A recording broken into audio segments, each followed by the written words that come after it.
This is dropped on Soccer's morning show. Soccer down here. John, hear you there. Packed show this morning.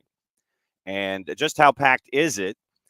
We will barely have time to get through opening kickoff, brought to us by our friends at Kickoff Coffee and kickoffcoffeeco.com, until we are joined by someone who probably hasn't had a whole lot of sleep, might have been just eating a whole lot on the go, might be a whole lot of like Dunkin' Donuts and drive-throughs and trying to sit there and come up with 3 squares a day ever since North Carolina FC won the championship in USL League One. Their head coach John Bradford joining us in about 10 minutes, and we'll see how things are when it comes to how much coffee he's had, how much sleep he's had, how much celebrating has been going on, all of that. So that'll be fun.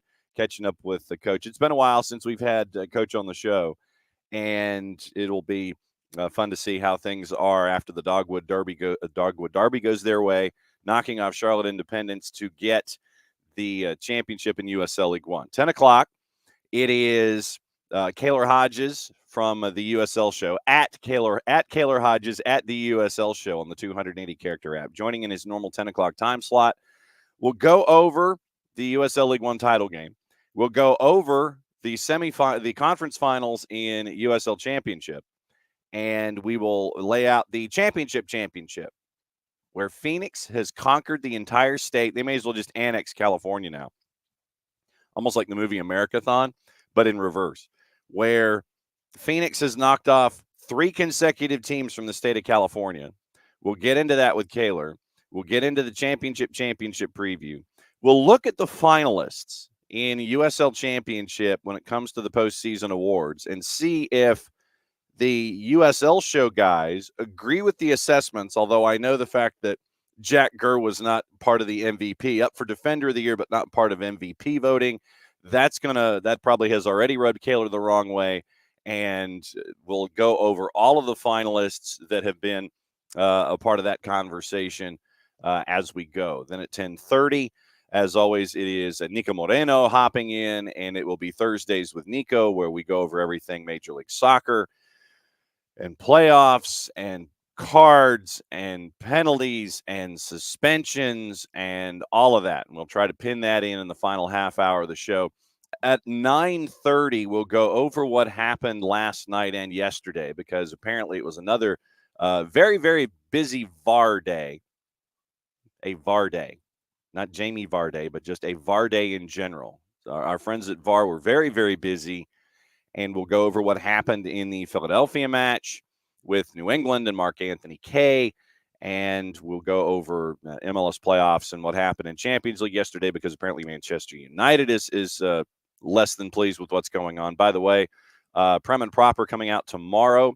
Maddie Cruz with her assessments of what's going on, Drew Dickinson with his assessments of what's going on, and Drew is already fired up because of Champions League for his Manchester United, plus what's going on in the Premier League. So Drew will be fired up for 3D.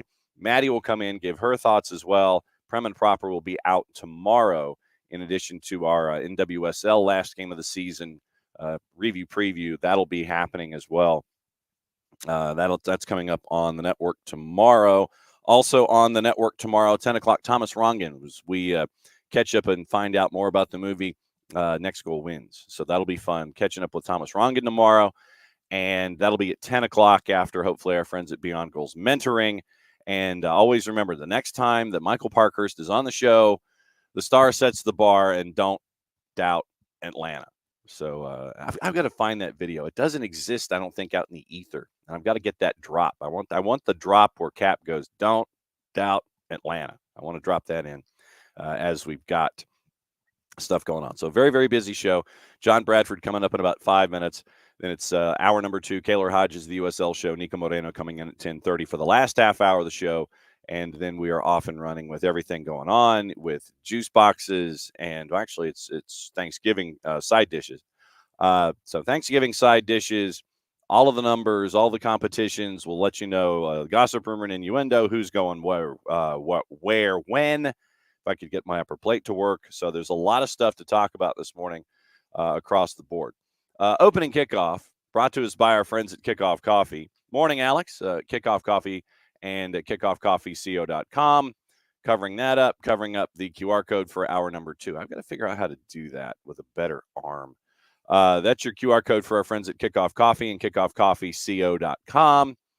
And they, in turn, you don't forget to use the code SoccerDownHere15. You use the code SoccerDownHere15, you get 15% off your purchase. They, in turn, take 10%, reinvest it into youth games and youth initiatives. Very, very cool stuff from our friends at Kickoff Coffee and at kickoffcoffeeco.com. Beat 2, 3, 4. Sorry, I don't want to confuse anybody's QR codes and having more than one up at one time. Did you see? This was in a championship match last night where Universitario was playing Alianza Lima. Universitario wins 2-0 to win their championship. At the final whistle in Liga Uno Max, it was at Alianza Lima's stadium.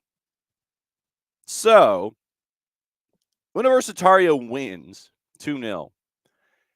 Final whistle blows, and they shut out the lights.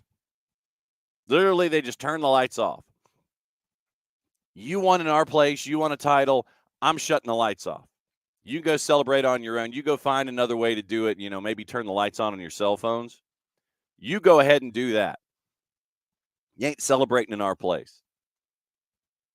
That's the first time in a while I can think of things happening. I mean, that's happened to me in high school football, where I've been at a building and the visiting team won a championship and they shut the power off. And actually, to be perfectly honest, we'll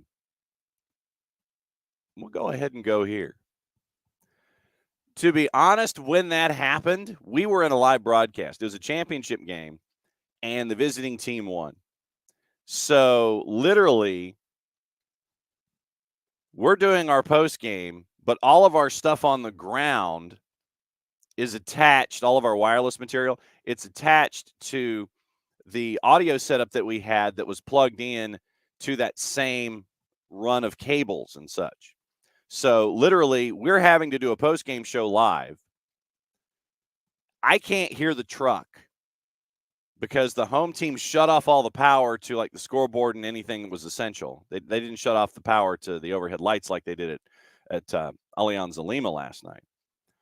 But yeah, so we were literally having to do a post-game show, and I couldn't hear the truck. And so I'm talking to the game-winning coach. They've won a championship. And I'm literally just asking questions, like 98 questions, and until I'm told, by somebody to stop talking. But the coach actually kind of shut it off himself. He's like, I'm going to go celebrate. I've had enough. And so literally, this was probably one of the longest post-game interviews I've ever done.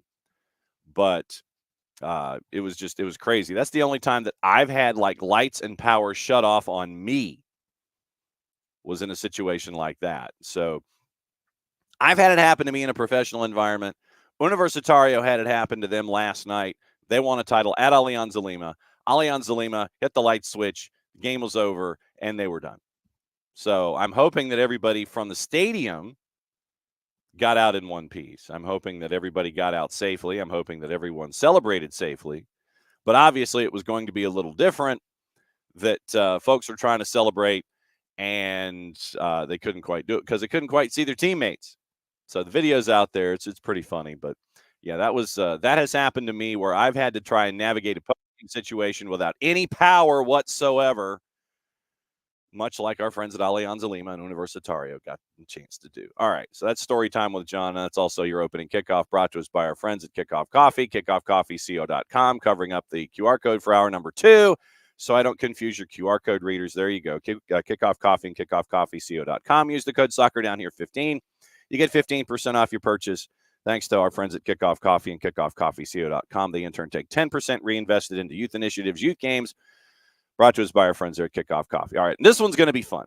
It's been a while since he's been on the show, and it's a fantastic reason to have him back on the show. And so we do the hot tag here. Opening kickoff is done, and we welcome in John Bradford, Victoria. Where's the trophy? Yeah, trophy's at the office. They wouldn't let me keep it. I've got a medal back here somewhere, which is nice, so it's good. I mean, how much of this has sunk in yet? First off, for those who are just listening, by the way, the victorious head coach of North Carolina FC winning the USL League One championship over the weekend. How much of this has sunk in so far? You got the medal, the trophy's not there at the house, but how much of this has sunk in? Yeah, I'd say a good portion of it. We've been able to reflect on this year, and then obviously what happened on Sunday. But Monday and Tuesday we were doing exit player meetings with all the guys and making sure we're covering our bases there. And there's been a lot of other things to take care of in the meantime. But we're still very ecstatic about it. Very satisfied with the outcome for this long year for this great group of players. So has this been a caffeine and carbs diet for you ever since the championship game, where everybody's knocking on your door and Jake Levy's answering emails? Let's see if we can get everybody squared away. What has your diet been like ever since? Have you had a chance to breathe? It's been busy, but I'll say that I've always been a caffeine guy. Multiple coffees throughout the day, so I was well prepped to be able to adjust and handle it. Was there a moment in the season where you kind of might have had a moment to yourself and you sat there, okay, something special might be going on here with this group? Or was it just a gradual thing, and when you got into the postseason, it's hitting everything the right way, and every cylinder is meshing all at the same time? Or was there a moment where you're like, yeah, man, something special is going on here? Yeah, I mean, I think it's never something where you want to go down early in a game and then have to fight your way back and that kind of thing. But there was a stretch of games where we conceded early in the first half, and sometimes against a run of play or whatever it may be, and then ultimately fought back and even didn't and went ahead and won those games. And during that stretch, after having 2021 and 2022, where that was kind of the script, where maybe we'd go up early or we'd concede early or whatever it would be, and ultimately we wouldn't be successful at the game. This group showed a lot of character and a lot of ability to fight through that. And like I said, obviously we didn't want to go down, but there was a stretch where it was like, okay, if the group can find ways to win games even when we're not at our best, and continue to push forward, then we've got ourselves a chance. When it comes to USL League One, I don't think a lot of folks outside of the USL footprint may understand just how incredibly competitive the league is top to bottom. For someone who's in there in a day in and day out basis, how tough is USL League One for someone who's never seen it?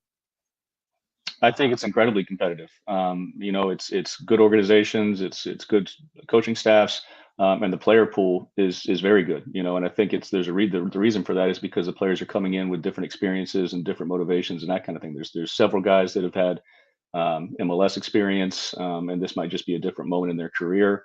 There's several guys that are on the younger end that this is going to be their platform to be able to break through and push forward and upward. There's a lot of internationals that maybe are unknown and that use League One as kind of the opportunity to be visible and have those opportunities. So the player pool that comes together throughout is quite strong, and I think getting stronger. Take me into the locker room for the championship game. And I know that you can divulge as much information as you want. I just, since I didn't have a camera there and I wasn't there over your shoulder to listen to what was going on, what were the conversations going into the match? And we'll take this a section at a time, but going into this match against a rival like Charlotte, what were the conversations like just before you're going out there before first whistle? Yeah, I mean, obviously there's preparation and there's the ability to talk specifically about how we think Charlotte's going to line up, and there's the lineup exchange that always happens an hour and a half or an hour a little bit before the game, so you know exactly who they're going to be putting on the field. So you have to share that information with the players. But ultimately, our guess was exactly right. I'm sure Charlotte's guess was exactly right on what we were going to do, and so there wasn't much about brand new tactics.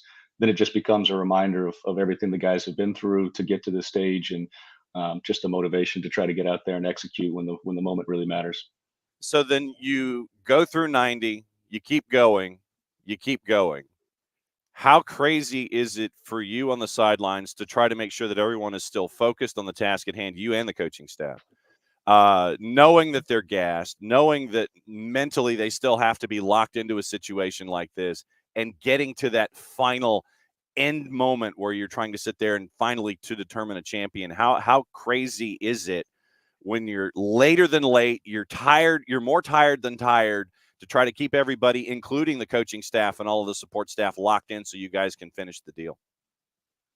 Yeah, I mean, there's a ton of emotion. There's a ton of everybody trying to make sure that those moments that you do have on the sideline, that you make the best of them or using them. But with our group, if you've ever seen our sideline, it's never me as one person talking to a group of players and trying to say to them, you got to do this, you got to do that.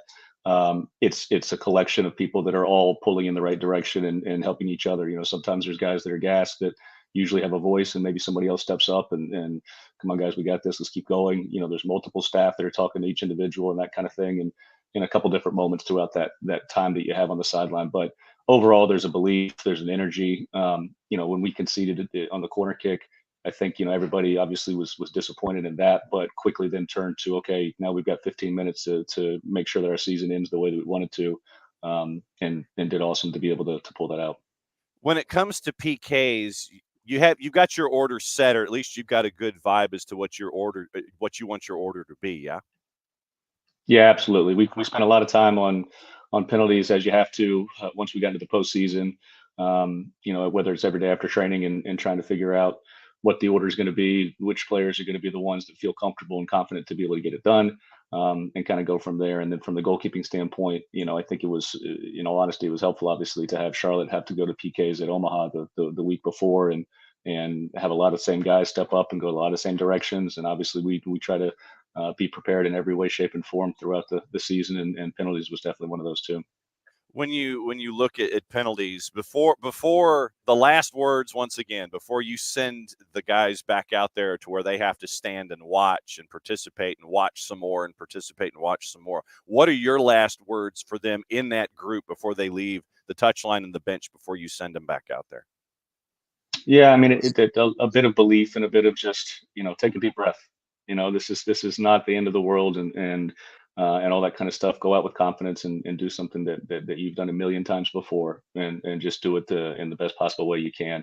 And the players also had their own messages. That kind of same kind of feeling of just like, hey guys, we're here. It's okay.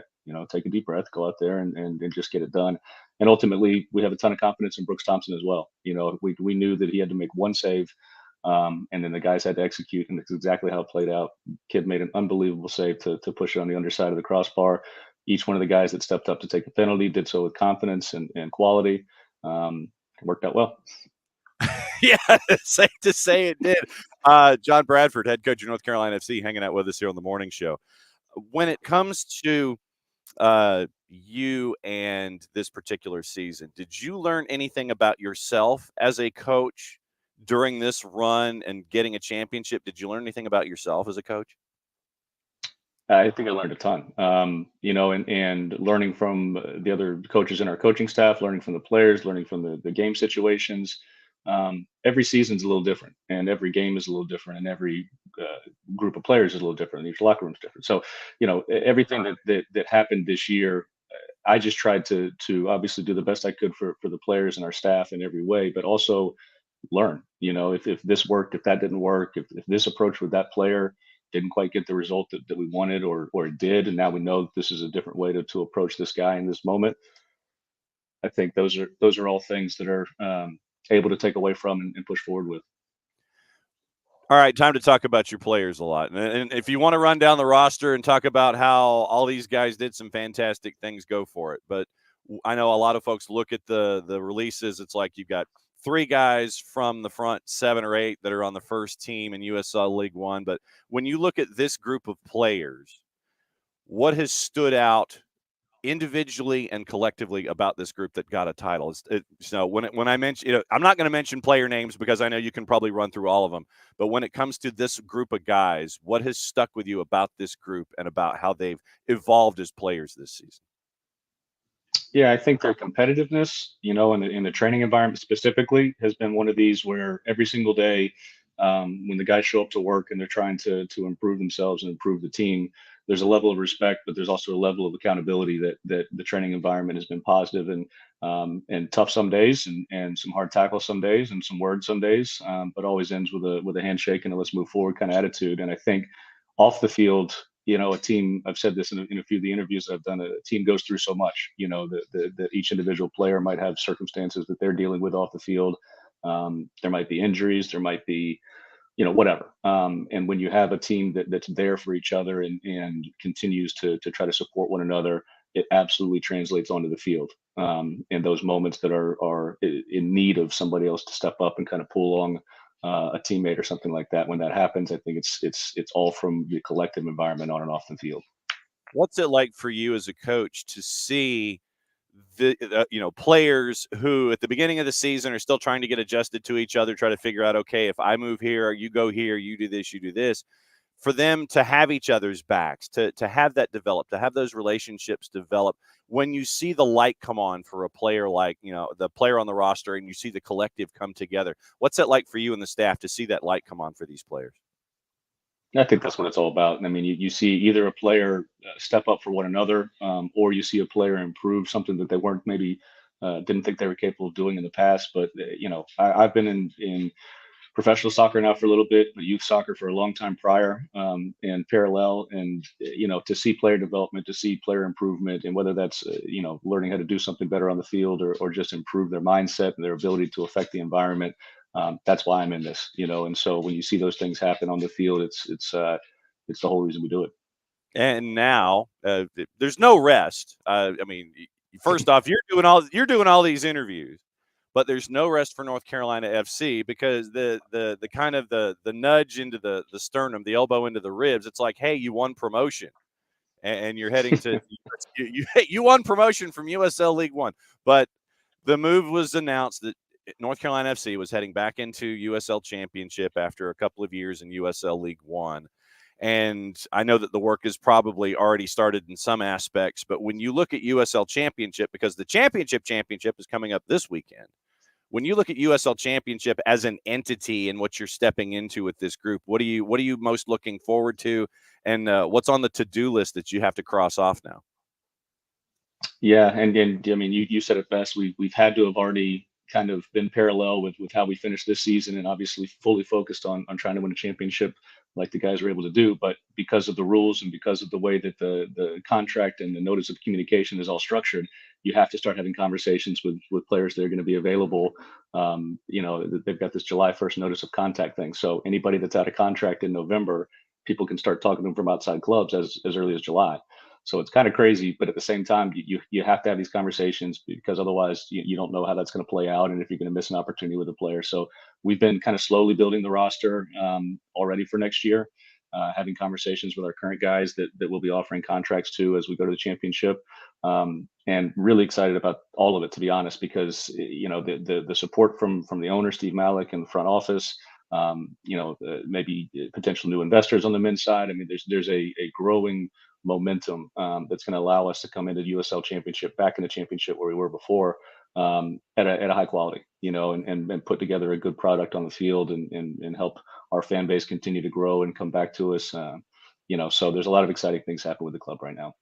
And you're ending up stepping back into rivalries against teams like Tampa Bay and Charleston, Lou City, Indy 11, Birmingham, a lot of these familiar foes. You're stepping back into these rivalries all over again. I know, as someone who covers the league, I'm looking forward to it. And if you ever want to break any news about players that you're keeping, you can always come on and you can sit there and say, okay, hey, look, Nelly, we're going to do this. Just hop in at any time. Coach, congratulations. Catch your breath for probably 15 or 20 minutes before you have to do the next one of these. Fantastic work this season by everybody down there at North Carolina FC. Congratulations once again. And find your caffeine, get it in an app. We'll catch up with you soon, my friend. Congratulations. John, I really appreciate it. Thanks for having me on. It's John Bradford. He's the head coach of North Carolina FC. Hopefully he's going to go get some coffee. Maybe it's some bagels or some donuts or something just to catch his breath. But it's good to catch up with Coach. It's been a while since we've had him on. But North Carolina FC wins in USL League One. They are the champs, and now they go from USL League One to USL Championship, and it's going to be fun for them to see. what's going on. It's going to be fun for us to cover what's going on. So that was fun. Once again, thanks to Jake Levy and everybody at North Carolina FC for orchestrating that and getting all of that squared away. All right. So now that we are in the show, morning, Abby, and let's talk about last night. Let's talk about last night. All right. I know that we're staring at things, and we've been staring a lot at VAR. And last night, Philly and New England had their game number 2. And Philadelphia, on one of the more Philadelphia goals that you could ever have off a set piece, where it's just this grounder and people getting in the way, and it goes in the back of the net, and they win 1-0. And we end up with Philadelphia advancing. And I'm just going to say this. The red card, and we can have this discussion, for the next half hour, and then we can have it once again when Niko pops back in at 10:30. I didn't think the red card was warranted. And I know that social media lit themselves afire with every possible analysis and looking at it like it's the Zapruder film and trying to figure out, okay, is it a red? Was there intent? What's he doing? All this kind of stuff. So we can compare notes. Here's what I think. This is from my observation. This is my observations of what's going on. So as we're looking at it from the camera positions, Gazdag goes down. And he's down, and Mark Anthony Kaye is, and as we're watching on the television screen, so we'll take it from the television screen perspective. Gazdag is down. Mark Anthony Kaye is over Gazdag. And his momentum is trying to carry him, and he's trying to figure out, he's leaning forward. He's trying to figure out how to step over Daniel Gazdag and continue walking forward, being engaged in the play, what have you. Gazdag is rolling, once again, as you're watching the television screen. Gazdag, to me, is rolling to camera. He's rolling to the right-hand side of the screen. And Mark Anthony Kaye, his momentum is carrying him in that direction as well. So literally what you see, and like I said, this is my perspective. We can compare notes. Gazdag is grabbing Mark Anthony Kaye. He's kind of reaching out, and he's got a piece of Mark Anthony Kaye's leg, his right leg, as he's rolling to the right edge of the television screen.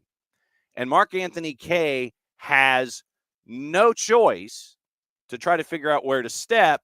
Where else is that left leg going to go if Mark Anthony Kaye is going to stand on his own 2 feet? Mark Anthony Kaye, should have gotten a yellow, but his momentum and his walking and his positioning and his gravity gave him no choice but to continue the act the way that he did. Like I said, this is my perspective on it. Whatever you guys want to think in the Twitch pitch, we'll go ahead and share notes. So for the whistle to be called, and Tom says, okay, at first Tom thought it was purely accidental. Later replays looked to me like you put some extra force on it. And also remember that when you see something in replay, it is being slowed down, and it's, you get that extra emphasis in a slowed down speed and perspective. So remember, it's not full speed. And I think that we have to watch replays at full speed. Don't watch replays with things that, slow things down, and it sits there and it will emphasize when things are slowed down. Tom, as someone who has worked in media, we use replay to slow things down for emphasis so we can sit here and look at a play and have more analysis as to what we're staring at. Watch it full speed. Mark Anthony Kaye, for me, has no choice. He's trying to put his foot down as Gazdag is rolling and rolling forward and rolling away as Mark Anthony Kaye is trying to put his foot down. Mark Anthony Kaye's foot and his leg and his gravity have no choice but to do what they did. So, okay, fine. We have a foul. And Tom, I'm right there with you. Tom thinks there was still a little extra there. So, even if we're seeing what we see, then it goes to VAR. And, and for those who were watching last night, you're getting the rewind, you're getting the fast forward, you're getting the shuttling of back and forth and all this kind of stuff. And you're seeing what we eventually saw, and they kept the red. Rich. Rich says, please tell Scooter, I hope the Revs players have a good time being parking attendants at Patriots games the rest of the season. Wow. Rich is coming in hard. But hey, you won 1-0. You advanced to the next round. Oh, Cincinnati and Philadelphia. That's going to set the sport back a decade. But you go to VAR, and you have the opportunity once again to analyze, look at full speed, what have you. Food for thought on two fronts having to do with the officiating assignments. Alex Chilowitz was the fourth. I think it was the 80th, Abby. Hang on just a second. Let me check it. But I think it was the 80th minute. And here comes Rich. Union beat the Revs. Sixers beat the Celtics. Philadelphia is better than Boston. I think it was the 80th with the goal. I want to say 78th with the punch through there on the triple hop. Yeah, Donovan scored in the 79th. Alex seems to remember early on with VAR, all replay angles had to be viewed at full speed. Seems that they moved to allowing slow motion, which really lends itself to re-refereeing. And that's I think part of this too. So you go to VAR. A couple of things with the officiating crew. Drew Fisher. We knew that Drew will give you reds. He has shown red cards. I think a quarter of the matches that he had refereed and been in the center, he had shown reds. Alex Chilowitz was the fourth. Alex Chilowitz has no business being involved in a Philadelphia match because of all of the stuff that has happened in Philadelphia matches with him in the center this season. He was center ref for one of the games that went completely and totally out of control. Second, Daniel Radford was your VAR. Daniel Radford was the VAR for both the Atlanta-Dallas match and the Atlanta-Philadelphia match this season. Take that into evidence, put it to the side. So there was just a lot that was out there with this particular match. But once again, Mark Anthony Kaye gets a red. I know that we can have conversations and agree to disagree, but at the end of the day, Philadelphia wins 1-0, they advance. And so that's what you're staring at. Oh, we got a little bit of this. So we're going to have to pause our conversation here a little bit and go here.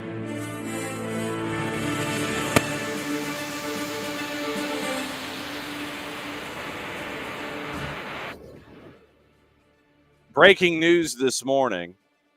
CF Montreal has parted ways with Hernan Losada. So as we're having this discussion, while we were having the talk with John Bradford, CF Montreal have parted ways with Hernan Losada. Assistant coach Sebastian Setti has also been let go. Ultimately spent one season in charge with CF Montreal. Missed the playoffs following the 2-1 loss at Crew on decision day, finishing 10th. 41 points with a record of 12-17-5. Very, very quick, terse statement from CF Montreal. Following the assessment, I thought I hit the button, but following the assessment of the season, it was determined this decision is in the club's best interest for 2024 and beyond. The selection process for CF Montreal's next head coach for 2024, for the 2024 season, is actively underway. So, Hernan Losada out at CF Montreal. But as we all know, the patience or lack of patience in involving coaches in Major League Soccer.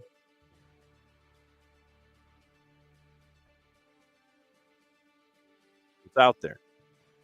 Wonder how many more we had. We had Latanzio yesterday. We've had Hernan Losada today.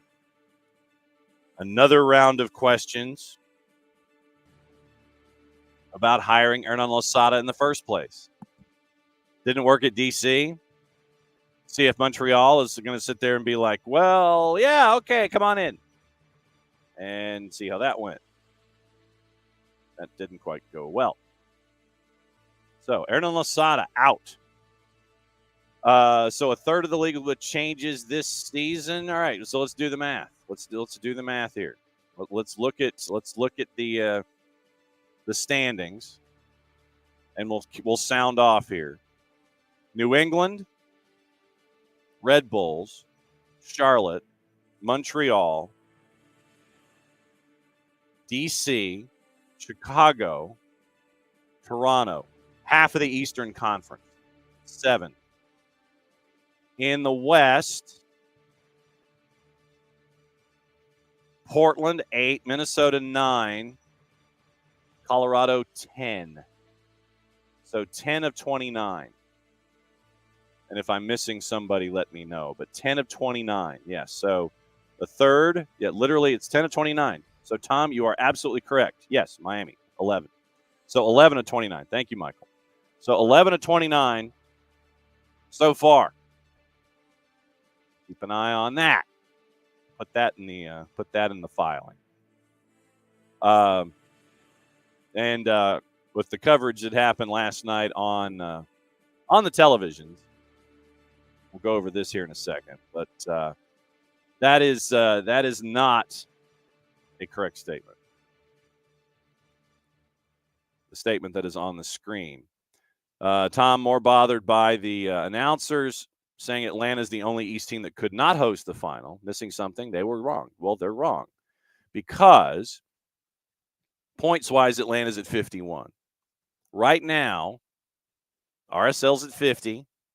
Dallas is at 46. Kansas City's at 44. So the answer to that is no. That is not accurate information. So there it is. Yeah, so ahead of Sporting, Dallas, and Vancouver. There you go. And Michael, when over 60% of the league gets in the playoffs, if you don't get in, then that's where you're at. So, so Hernan Losada out in Montreal after a year, and now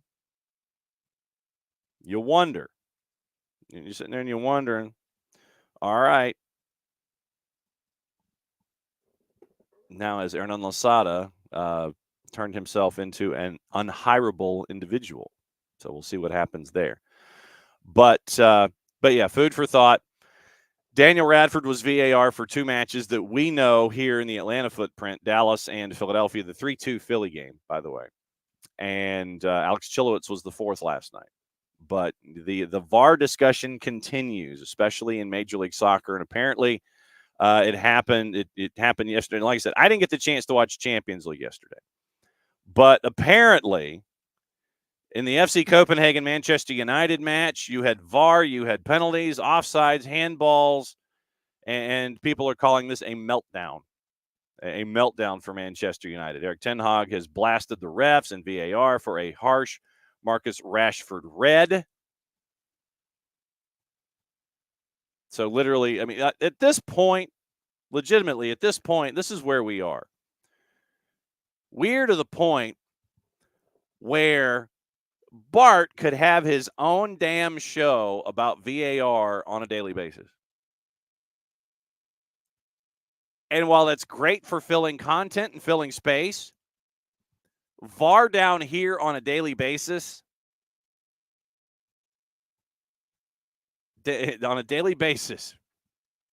having VAR down here, I don't know if that's good or bad. Like I said, it's great for content creation and having stuff going on the network. But the fact that we would have VAR discussions. Rich is still Eric Ten Hag out. Ten Hag criticized the first half red for Marcus Rashford, which the Manchester United coach said changed everything. Traditionally, that is true. Team surrendered a 2-0 lead to lose 4-3 against Copenhagen. United now bottom of Group A, third defeat in 4 matches. And they have to win their next 2. Galatasaray in Istanbul later this month, and Bayern Munich at Old Trafford in their final game to have any kind of a chance to try to get into the round of 16. 2 Rasmus Højlund goals. Rashford sent off through VAR in the 42nd minute after a foul on Elias Giller. Caught him on the shin with the sole of his boot, shown a red by Donatas Rumsas. Ten Hag called the decision harsh. But if you're catching a player with the studs, that's going to lean into that. Tom says, again, his 2 key VAR fixes: rewrite some of the rules to match the technology and centralize reviews like the NHL. Second one, absolutely. Right there with you. I think that with the headquarters, the VAR headquarters being here in Atlanta, as far as I know, it's still here in Atlanta, so at least they're getting closer to that step and having that implemented the entire time. But I think that, what we need, and this is me stomping my feet here. I think what we need in these situations is you need goal line technology. Here in the States, at the very least, you need goal line technology like we have in the Premier League. You need to have Cyclops. You need to have the technology under the surface. You need to have all those kinds of things. But you also need to have individuals who are not afraid to make the call that they're supposed to make attached to the rules of the game. And if the rules of the game are the problem, like the offside call, which I know that we get into a lot here, instead of making it, one thing on, it's one thing off. It's if one part of the body is off, you're off, flip it. If one part of the body is on, you're on. Something like that. Something as simple as that. Just flip the rule of engagement. But across the board, you need the Cyclops technology. You need all of the sensors to figure things out. You need individuals who will monitor it appropriately in looking forward and looking at the rules of the game.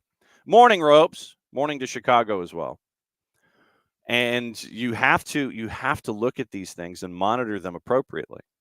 You've got to have folks that know the rules. You have to have folks that are going to administer the rules the way that they're supposed to be done. Yeah, and Tom, I think, Tom, that sounds like instead of one thing on, one thing off, you're off. I think that's one thing on, you're on.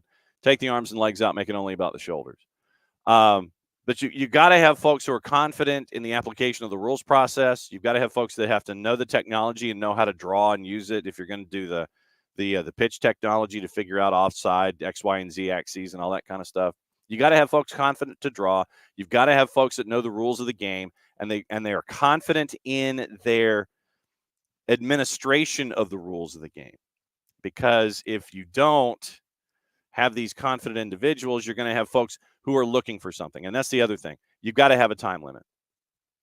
You've got to have a time limit in looking at calls, because I think it's safe to say the longer that you're looking at a call, the more you're looking for something. You're looking for some kind of a justification for the call to go one way or the other. I would say 2 minutes. If you can't find something in 2 minutes, then you haven't found it. And so then you got to move on. Legitimately. If you haven't found anything, I still think you're looking for something, which to me means that you haven't found it and you got to move on. So time limit, I think, is also a part of this as well. Ten Hag says the red card changed everything. We then conceded 2 goals before halftime that never should have counted. First was offside. Their player was stood in front of Onana, and the penalty for the second was very debatable. The red card was harsh.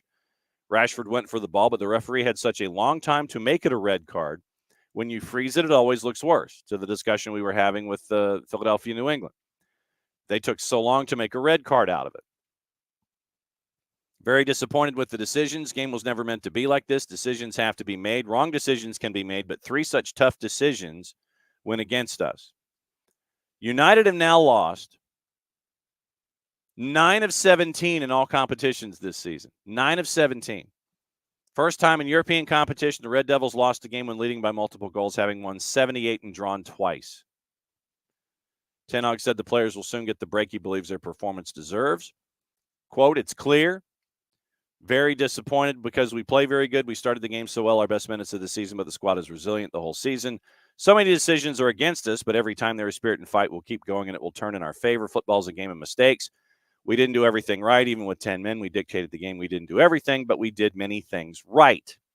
Hutch is saying integrate the technologies with AI for a first cut review. So you're staring at that as well. So yesterday, the 28th is the next round. So the Tuesday after Thanksgiving is when the rubber meets the road for Manchester United. Yesterday, Arsenal 2-0 win, big favorite.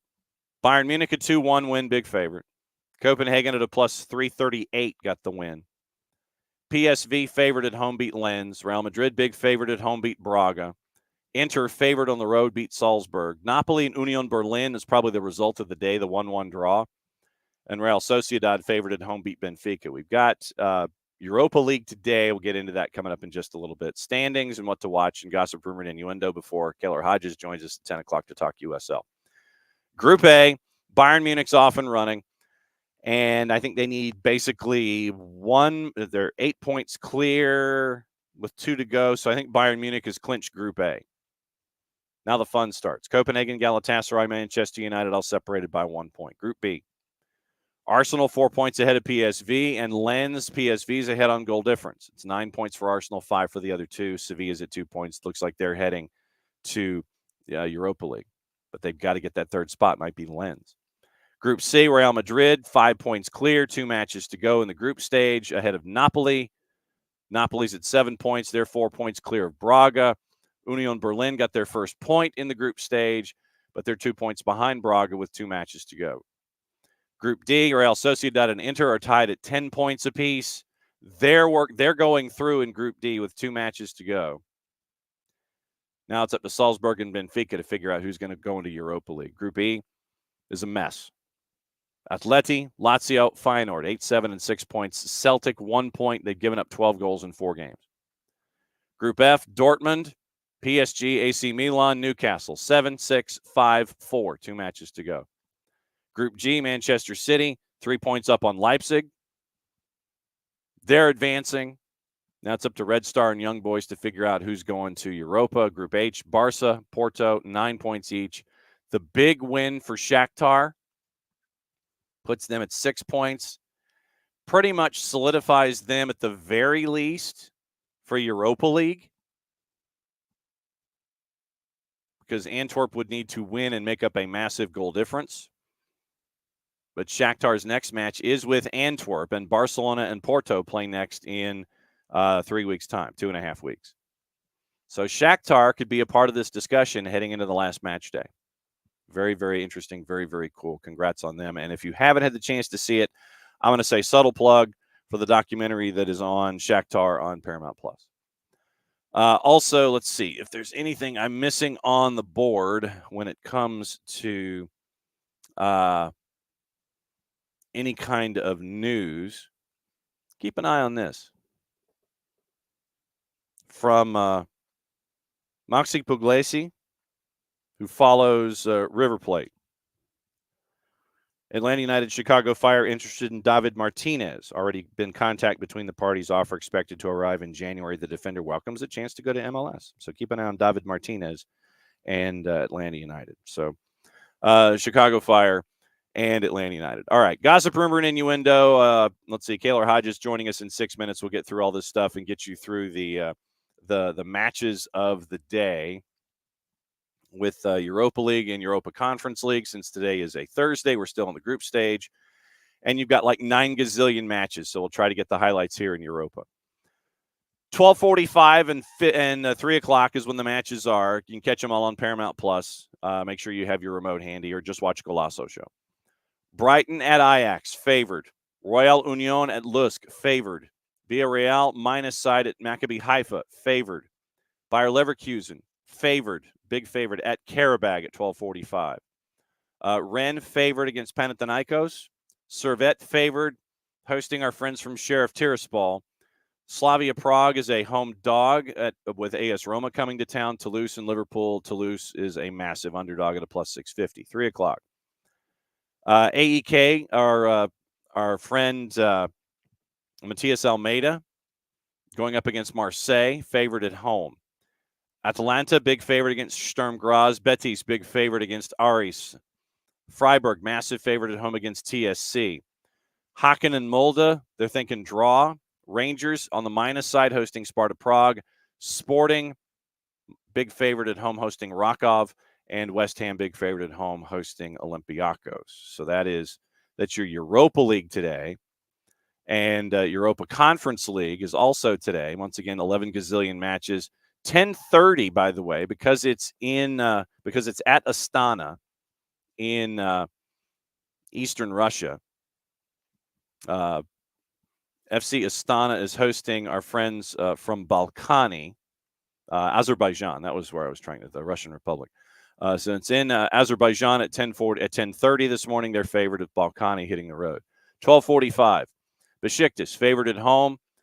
Fiorentina favored on the road. Big favorite at Kukuricki. Ferencvaros big favorite at home. Eintracht Frankfurt massive favorite on the road at HJK. 12:45. Legia Warsaw favored at home. Nordsjælland favored at home. PAOK Salonika big favorite against Aberdeen at a plus 765. Victoria Pilsen a plus 120, hosting Dinamo Zagreb. 3 o'clock. Villa, big favorite at home against AZ Alkmaar. That's your Georgi Mihailovic sighting. Ghent, big favorite on the road at Breidablik. Club Bruges, big favorite at home against Lugano. Fenerbahce, favorite on the road at Ludogorets in Hungary. Ljubljana, favorite at home against Klaksvik, our buddies from the Faroe Islands. Lille, favorite on the road at Slovan Bratislava. Maccabi Tel Aviv against Zorya Luhansk, favored on the road. So those are your big matchups for today when it comes to I think it might be the same Martinez chasing 2 years ago, Alex. We'll keep an eye. Also on the thought patterns this morning, it's what to watch, where to watch it, and all that kind of stuff. And I know I've got to read a promo, so we'll see what happens here. So today's gossip. Be nice if I could actually click a button and it would give me today's gossip. Eberici Eze, close to a new deal, $100,000 a week at Crystal Palace. Once again, it's about controlling the asset because Eze will be a desired individual in the attack. It's from the 4-letter paper. Take the information at your own peril. Bayer Leverkusen insists that Florian Wirtz will not leave in January. Managing director Simon Rolfs denying Liverpool already have made an £85 million bid. Jadon Sancho expected to leave Manchester United in January. That's from Fabrizio Romano. No surprise. Eddie Howe keen to boost his midfield with Calvin Phillips and Al Hilal's Ruben Neves fitting the bill. Chelsea and Liverpool have shown interest in Real Betis' 18-year-old forward Asane Diao in January. Mikel Arteta looks to sell 4 players in January to raise funds needed to sign Ivan Toney. 4-letter paper, Manchester United limited to low-cost or loan deals in the January window amid ongoing uncertainty over the ownership. Real Madrid do not plan to sign Kylian Mbappe, even if he decides not to extend his contract with PSG and leave for free next summer. Spurs, that's from Cadena Ser, by the way. Spurs interested in re-signing Marcus Edwards, who came through their academy, now plays for Sporting Lisbon. Chelsea also interested. Chelsea, Argentina, forward Hernan Crespo set to become the new head coach at Al Ain. Nuno fired in that league, in the Saudi league. Bayern Munich rival Arsenal in their pursuit of the 24-year-old Martin Zubimendi from Real Sociedad. Barcelona sticking with their manager Xavi despite recent dip in form. And 31-year-old midfielder Casemiro is a January target for the Saudi Pro League. That's your gossip, rumor, and innuendo for the day, which means it's 10 o'clock Eastern, which means is there a gossip button? We can always do gossip down here. That's the easy thing. We can always do the gossip. Always do the gossip. All right, what to watch? What to watch and where to watch it? All right. So our friends at Soccer America also see, and this is the thing: when you clear all the cookies out on your computer and you have to re-sign into everything. All right, here's the deal: men's college tournament. It's the Mid American Athletic at 1:00. The Horizon at 1. The Mid American Athletic again at 1. Horizon at 4. American at 4:30 on the men's side. Ace and the American also at 8. Mentioned all the Europa League, all the Europa Conference League. That's on Paramount Plus. The Brasileiro also has 4 matches.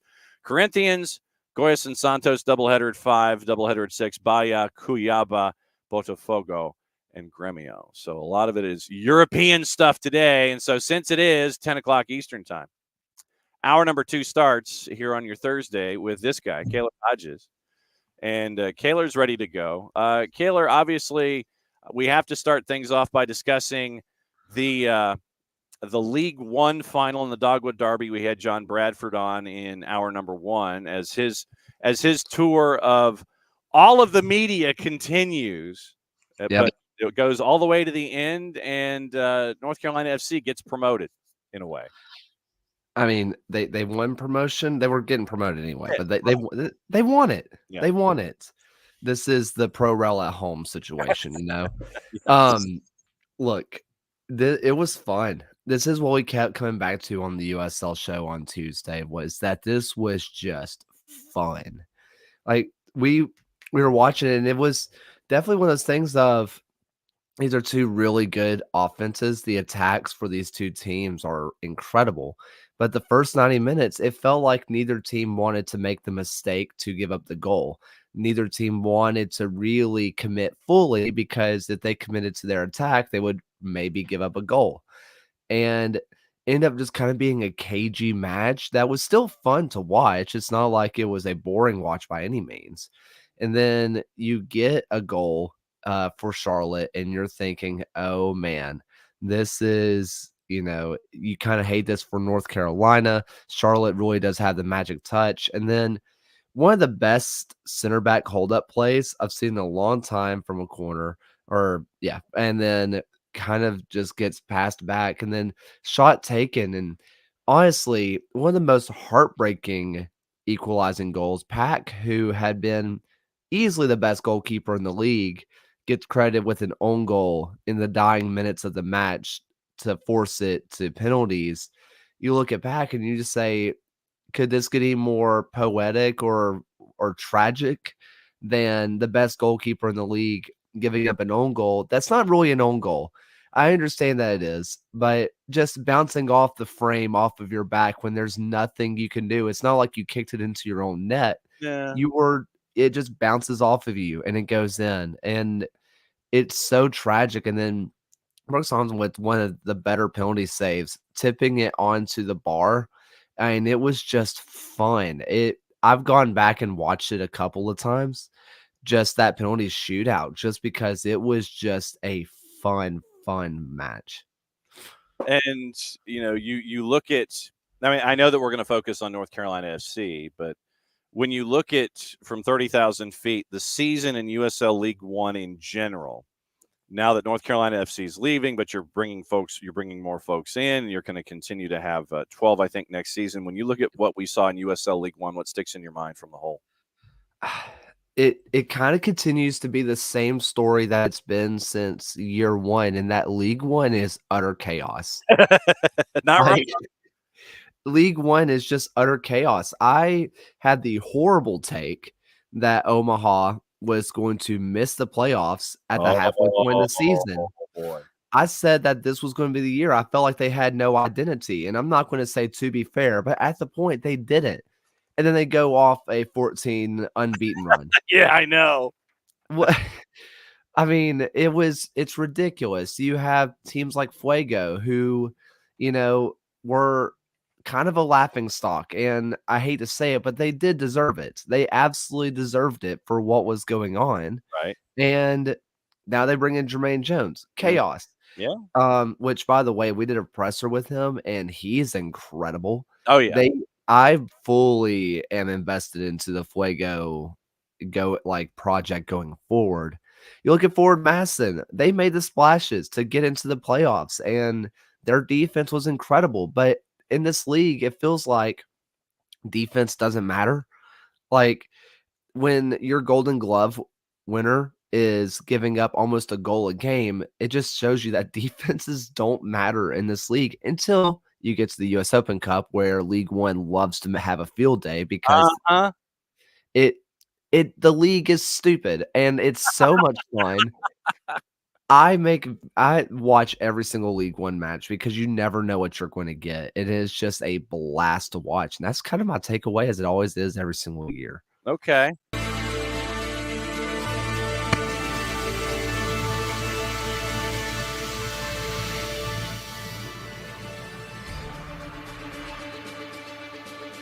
Breaking news. After what we saw yesterday in Tampa with some of the rearrangement of folks with their announcement, Robbie Nielsen has been named the new head coach of Tampa Bay. Literally, this has just happened. So your timing here is absolute karmic, sir. Robbie Nielsen has signed a He was Dundee? multi-year contract to take the helm, according to Vice Chair Brian Auld. 350 matches coached at Hearts and at Dundee United in the Premiership, and the team that I don't mention in the English football pyramid because they decided to leave the town for the team that I support as one of my trusts, turn into a different name 30 miles away from town, and so I don't mention them. But yes, Hearts and Dundee United. Hearts and Dundee able to achieve the highest winning percentage of any head coach in either club's history, 58.8% of his matches at Hearts, 57.1% at Dundee United. The press release has a paragraph, a couple of sentences about Robbie being happy to be there. Began his head coaching career 2014 at Hearts, where he appeared in over 200 matches during a 10-year tenure, led Hearts to a Scottish championship title, earning promotion. Nielsen, the first of his 3 Scottish Manager of the Year nominations. Nielsen guided Hearts to a 3rd place in league to qualify for Europa. 2 years at the team that I'm not going to mention in the English pyramid. It returns to Scotland to take over Dundee United for the 18-19. And another paragraph of Nielsen being happy that he's taking over in Tampa Bay. So Robbie Nielsen is the new manager for the Tampa Bay Rowdies. Breaking news on the USL segment on SDH this morning. That's an interesting one to me. It's not the most shocking, I guess, because you have Tampa Bay, who has gone through Scotland before, I guess, with Neil Collins. And I wonder if what they saw out of Collins or Nielsen kind of fits the same mold of system that they are wanting to go for. That would be kind of where my brain goes. I mean, you also had Nicky Law, who granted from England, but also went through the Scottish pyramid at some point too. I don't know the front office. I know the front office of Tampa Bay is also the Rays and all that kind of stuff, but I don't know what the Scottish connection is there. I wish I did know, but there is clearly a connection because their last 3 managers now have gone through some kind of Scottish pyramid, whether it be coaching or playing. So clearly there's a Scottish system that they are enjoying. I guess that kind of physical brand of footy and just kind of it's not a possession based, but it's not necessarily just press the crap out of you either. It's very much hard nosed with tackle hard, win the ball back hard, and break fast to goal. That's kind of what you see out of Scottish football. And I wonder if that's kind of what they just want to continue their brand to be. Side note, in USL League One, Brooklyn Football Club has unveiled their club identity and logos and things ahead of their 2025 season. So that is out as well this morning. You're having a banner morning here with all of the breaking news in League One and USL Championship, sir. I feel like I'm not the right person for this. What I also wanted to do this morning is get into USL Championship, because the championship is coming. As you have coined it. And if you guys don't jump on that for gear, then we will. So a little bit extra on Robbie Nilsson. I just want to because I'm just looking at this now because I wasn't expecting that. Robbie Nilsson, while at Hearts, was definitely running the 5 at the back system that Tampa Bay has gone with in the past. This last year, they went to more of a 4 back, but I wouldn't be shocked if they go back to that. It looks like Hearts likes to play with a fluid 4 to 5 back system, which kind of fits what this roster is doing. And Tampa Bay is bringing back basically everybody on their roster. Almost every single person is coming back. So it looks like it's just going to be a continuation of the same system that they've done in the past. Okay. The championship, sir. Yes, the championship, the championship squared, as my students are learning about right now. Look, this one's great. I am super excited. The biggest thing we have here is you have 2 teams that weren't supposed to be here. These are worst of first stories, and it's super exciting. And it's the same thing I think we talked about last week with Charlotte, with North Carolina, with now Phoenix and Charleston. It's crazy what happens when you invest in your club. It's absolutely crazy what happens. And, we see this a lot. We see teams say, we're going to give our manager full faith and then start signing players on his behalf as opposed to just giving them the wheel. Juan Guerra went and got his guys. Formella is a guy who came from Oakland and comes over in the middle of the season, what were the Roots thinking?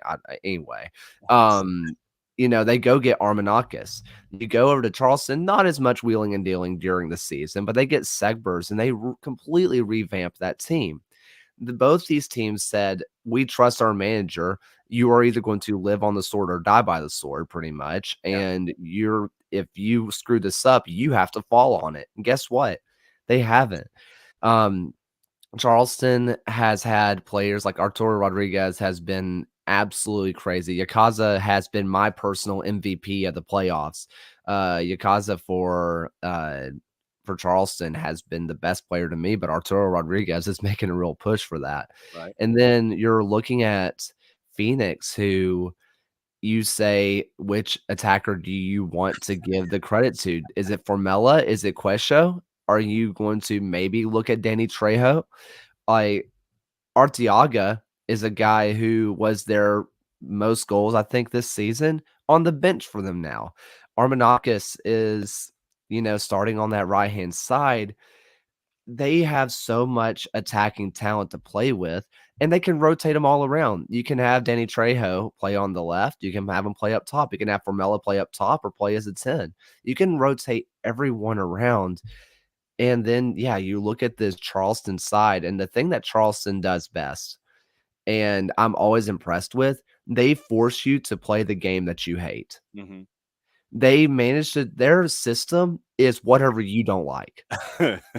It's always so much fun to watch. If you're a team that wants to counterattack, if you're a team that wants to lose possession, press the ball and go, they'll say, okay, here's the ball, have it.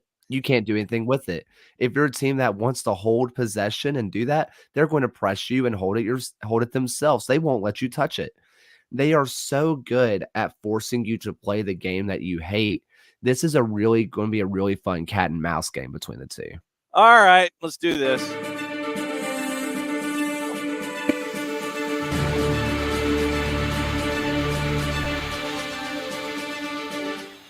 Rich Ransom doing our work for us while you and I are talking about other things in USL Championship as our segment started. So the timing was impeccable. Our friends at Ricardo Silva knew that we were talking USL. So not a Miami Football Club, but the Miami Football Club has announced the departure of head coach Louis Neal after the completion of the 2023 season. Miami would like to thank Neal and wish him all the best moving forward in his future endeavors. Thank you, Rich. I'm not shocked. I mean, that said, Miami is my slam the head on the table team. They have every talented player that you could ever want. They have every block that you could want. You can talk yourself into they are going to win the league every year until you remember that they are the trademark Miami FC. I'm not shocked, but the sacking of managers and just saying, "Hey, this is your fault." At some point, there has to be a conversation of what's the culture like there, because managers can build culture, but also front offices have to do it too. I I don't wanna be that harsh on people who are just working there, like your communications people, which have been incredible, your, operations people, but there needs to be some looking at each other at the very top of the room, because they've gone through managers like they're going out of business. They've had all the talent in the world, but it doesn't work. Yeah. At some point, you have to look at yourself. Yeah. So getting, so does Phoenix have the right now to annex the state of California when it comes to the USL Championship? I think I think they're a little bit upset that this final is not in California at this point. I don't know how much more north you can go. I don't know what the next biggest city north of Sacramento is. I'm sure somebody can tell me. Visalia Redding, I think, is what you're looking at. Yeah. So they're going to take on some poor League Two team to win the championship. Whatever. Yeah, just don't take on Ballard, all right? Just don't cross over the state line and go into Washington State or Oregon. Yeah. Yeah, they hate California, and they just take on we said it before, they take on this villain role so well, and it is just so much fun to watch. I in some way, and, it's been kinda coming out with the Phoenix, from the Phoenix side, that the travel is starting to wear on them, Yeah. but I also think there's a part of it of it's just a part of the routine now. We get up, we train in Phoenix, we fly. Like, I'm not saying that the travel is good. I'm not saying that they would rather travel than stay at home, but in a weird way, they're becoming accustomed to this. And if there's any team that kind of back going into Charleston, Phoenix is one of them. And I don't want to get into any kind of predictions quite yet, because I'm sure you have other questions. But Well, I mean, I do want to go through finalists and things like that and see how yeah, you guys at the USL show compare and contrast to the finalists in the USL Champion. You give me a prediction now, that's fine. I take Phoenix. I was the only person on the USL show to take Phoenix, which caused a small uproar out in Arizona. Not the kind of man to toot your own horn, but toot. Yeah, I'm the only one to take Phoenix. Everybody else says Charleston's going to win, and a lot of it comes down to they're at home. Charleston is playing a good team, yes, or playing as a good squad right now. Fidel Barajas is not going to be there, which you would think is a big deal, but also Tristan Traeger has been his equal this year. I don't think it's a big deal at all that Barajas isn't there. I don't think it matters. I think Tristan Traeger and Mark Hanich has been just as good over there. The difference is that Fidel Barajas is about to shatter every single transfer record ever. But that I take Phoenix. I think the way that they can rotate their attack is really fun. I think Harvey has been a stud in that midfield. And something that we don't really see on the East Coast that the West Coast is a little bit more accustomed to is the goalkeeper that can play as an outfield player. Yeah. Rios Novo, as people in Atlanta very well know, he is a proper sweeper keeper who is just as good with the ball at his feet as almost any midfielder in the USL. He is just that good on the ball. And everybody says, well, look at his mistakes. If we're being honest, Rios Novo's the mistakes this year have been center backs playing him a bad ball or not giving him an outlet. They screw him over. Every other time, he is rock solid. And I think that Charleston can play to it, but they're not as used to it as Western Conference teams because they have to deal with Coque Vegas. They have to deal with, Rios Novo. I really enjoy watching Phoenix. I think that they have what it takes to offer to beat this team. I am taking Phoenix here, much to the dismay of everybody else that I'm going to get messages about. Ben Clemens, if you're watching this is for bullying me on my haircut. This is your fault. All right. All right. So now here's to add more fuel to the fire. Oh, by the way, your Thanksgiving side dishes for this particular match. Phoenix Rising is a dog going into Patriots Point at a plus 181. Your 90-minute draw is a plus 237, and Charleston is a plus 135. if you're looking for one last note of this game, I beg you to look at the sidelines and check out what the managers are wearing, because Juan Guerra, the most attractive manager in U.S. sports, and then you have Ben Pierman with some of the best shoe game you've ever seen. So, like, just the fashion on the sideline is going to be impeccable. Okay, so Ewan brings this up, and I want to bring this up as a bridge conversation. The new TV deal. Yes. With USL and Paramount pantheon of networks. Ewan's asking, with the CBS deal, can we expect massive broadcast improvements in the USL? Don't know. I would say it kind of depends on what you're considering to be improvements, okay?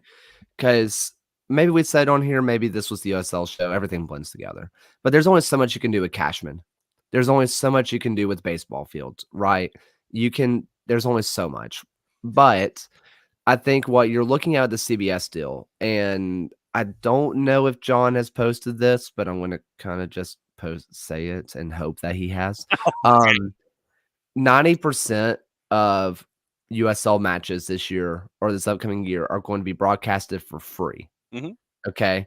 So that's going to be good in of itself. This is a higher broadcasting deal with CBS. If you remember, if people are new to the USL, the jump from YouTube to ESPN, the broadcasting went way up, right? The quality went sky high. Now, will the jump from ESPN to CBS, which they're still on ESPN, but will that ESPN to CBS jump be as big? Probably not, because we went from YouTube streams to ESPN streams, right? Vista, yeah. But I think you're going to see more of a jump. I think the biggest thing that you're going to see is now we have a bigger pool of broadcasters to pull from. So you're going to have more neutral national broadcasts as opposed to everything being a regional. I think that's going to be a big jump in of itself, where this is pure speculation on my part, but I think with the CBS deal plus the ESPN deal, they're going to be working together. You're going to have playoff matches, probably the entirety of at least the championship, be national / like neutral broadcast and not local. I think that is a huge deal. I think you're going to see improvements, maybe not in the ways that like you're going to get like 4K cameras or suddenly these new angles. That's probably not going to be the case, but I think you're going to see massive jumps in improvements. Also, with the investment of people discovering the USL, you're going to have more money coming into those teams, which they can put more money into their broadcasting. So we'll see what happens, especially with the relationship that these leagues have with Vista Communications down in South Florida, and that's the head end for the hub for all of the outbound broadcasts that we currently see on the Plus. Okay, now the USL Championship, what they decided to do over on their .com is they listed all the finalists for all of the big awards. What I wanted to do with you to wrap up this week is look at their finalists, get your selection / the USL show selections, and if there is a choice D, and I know in one category there is a choice D, go ahead and introduce this and defend your position, sir. So let's start off with the Keeper of the Year. Blanchette, Steinwasser, and Danny Vitiello, or a choice D? I mean, it's this one's hard. I think they got the finalist right. I think the finalists are bang on. Blanchette, Vitiello, and Steinwasser were the best goalkeepers in the league. I think there is a conversation for Rios Novo, but I think they nailed it. I think Vitiello's going to win. I wouldn't have voted there. I would have gone Steinwasser, but I think Vitiello is going to win. I think people are going to see the lack of goals scored against, and I think that's more of a backline stat personally, but I think he's going to end up winning. But I think they got the final three correct. Vitiello 0.86 goals against in Sacramento, Steinwasser with Detroit City, and Paul Blanchette in Oakland. Defender of the Year, Connor Donovan and Jack Gurr in Sacramento, or Arturo Ordonez in Pittsburgh. Or Ordonez was really, really good this year. I think that if I were to add a D selection, I would probably go Devin Amu-Mensah from Detroit City. But I think you're looking at Donovan or Gurr. Now, this is personal bias. I would have voted Donovan because I think defender of the year, my brain just says that's a center back. And I understand from the right or left back position, you can be a good defender. I'm not saying they can't, but when I think defender, I think center back. I would go Donovan, but chances are people are going to see, again, the scoring and passing output. I think it's going to go to Jack Gurr.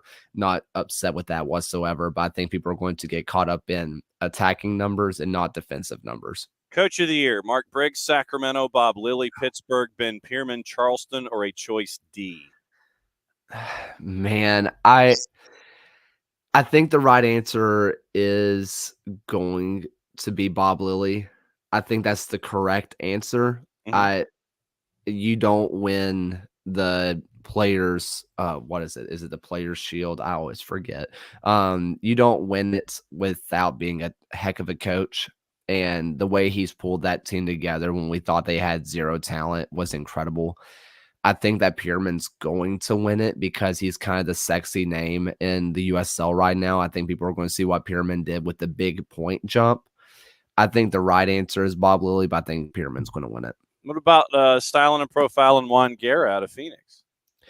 Juan Guerra is a good shout, but really they kind of got hot at the end. I think when you're looking at Coach of the Year, personally, I think it's a full season award and not look at the way they turned it around, because you never know if it was a player being hurt. A coach can't just suddenly get a player feeling better, or, you never know what's kind of going on there and that kind of stuff. So I look at the whole season for that. All right, Young Player of the Year. This one's probably a slam dunk. Barajas, Rios Novo, and Rita Zuhir out of San Antonio. This is where I'm more mad at the voting process. You only get one vote. It's not like a top 3 vote. Fidel Barajas should win. He is going to be the winner. That is 100% the case. My personal bias, I will put my Legion hat on and say I am biased. I understand that. But Matthew Corcoran is 17 years old and is about to start for the U.S. Youth National Team in the U17 World Cup, and he's not a finalist. And that's not necessarily the fault of anybody, because the voting system is you only get one vote. This is your guy. But the fact that someone who is about to start for the U.S. Youth National Team in the World Cup is not a finalist, that drives me up a wall. But it should be Barajas. Player of the Year, finalists announced, and so I think that's coming out this weekend. Winners announced this weekend on Sunday. Cicerone, Sacramento, Albert Dikwa in Pittsburgh, Cal Jennings, local ties here to the Atlanta area, in Tampa Bay, or Danny Trejo, Phoenix Rising, or a choice E, Player of the Year? Jack Gurr. What I thought you were going to do. I'm so sick of Player of the Year just being who scored the most goals. I'm so sick of it. And I will put my hands up and say biased. If you ask almost every team who was your MVP of the season, almost everybody is going to point to a defender. Everybody's going to say this defender was the reason we won this championship. This player in the back line was the reason.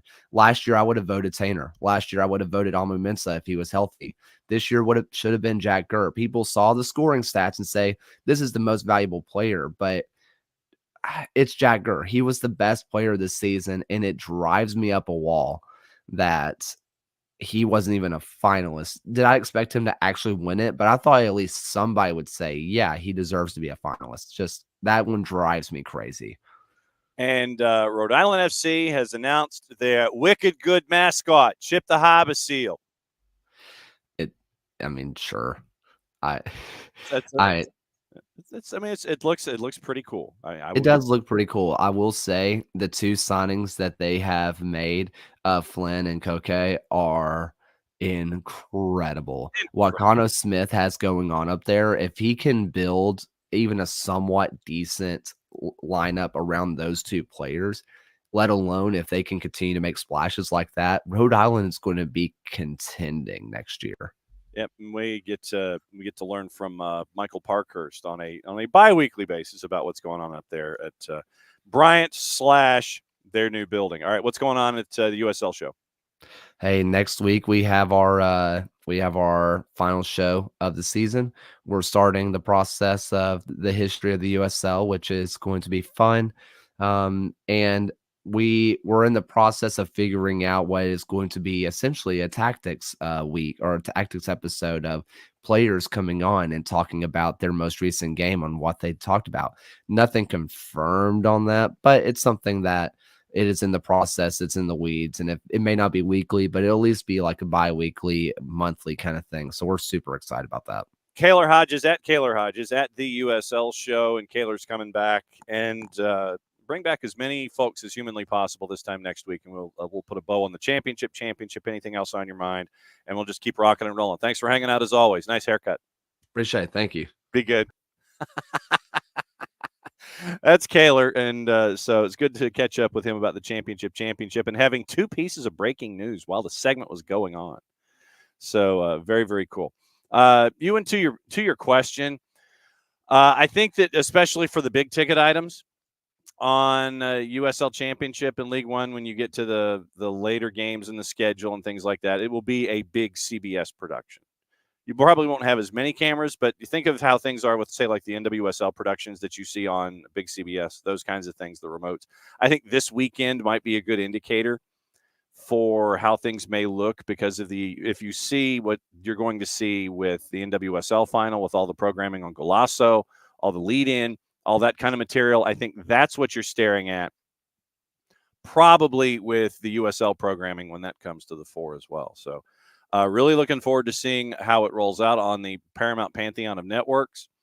And to Kaylor's point, you're going to have a lot of games on not quite as large a subscription TV, but, Paramount Plus, Golasso, those kinds of things, you'll be able to see it in all those different places. And good work by the USL. We'll try to track down Jeremy Allenbaugh and see what life is like for him with all of these different announcements as we go forward. But big news for the USL Championship, League One, and looking forward to seeing how it continues to grow and what other news we get to stumble across on a weekly basis when it comes to USL Championship. And it's been really fun to have Kaylor and our friends from the USL show come on to break everything down this week, every week, especially in the postseason, as we've been getting close to the postseason, things like that, having them come on at 10 o'clock on Thursdays in the Eastern time zone. So very, very cool that we've been able to break things down in the second and third division here in the U.S. soccer and the U.S. soccer groupings.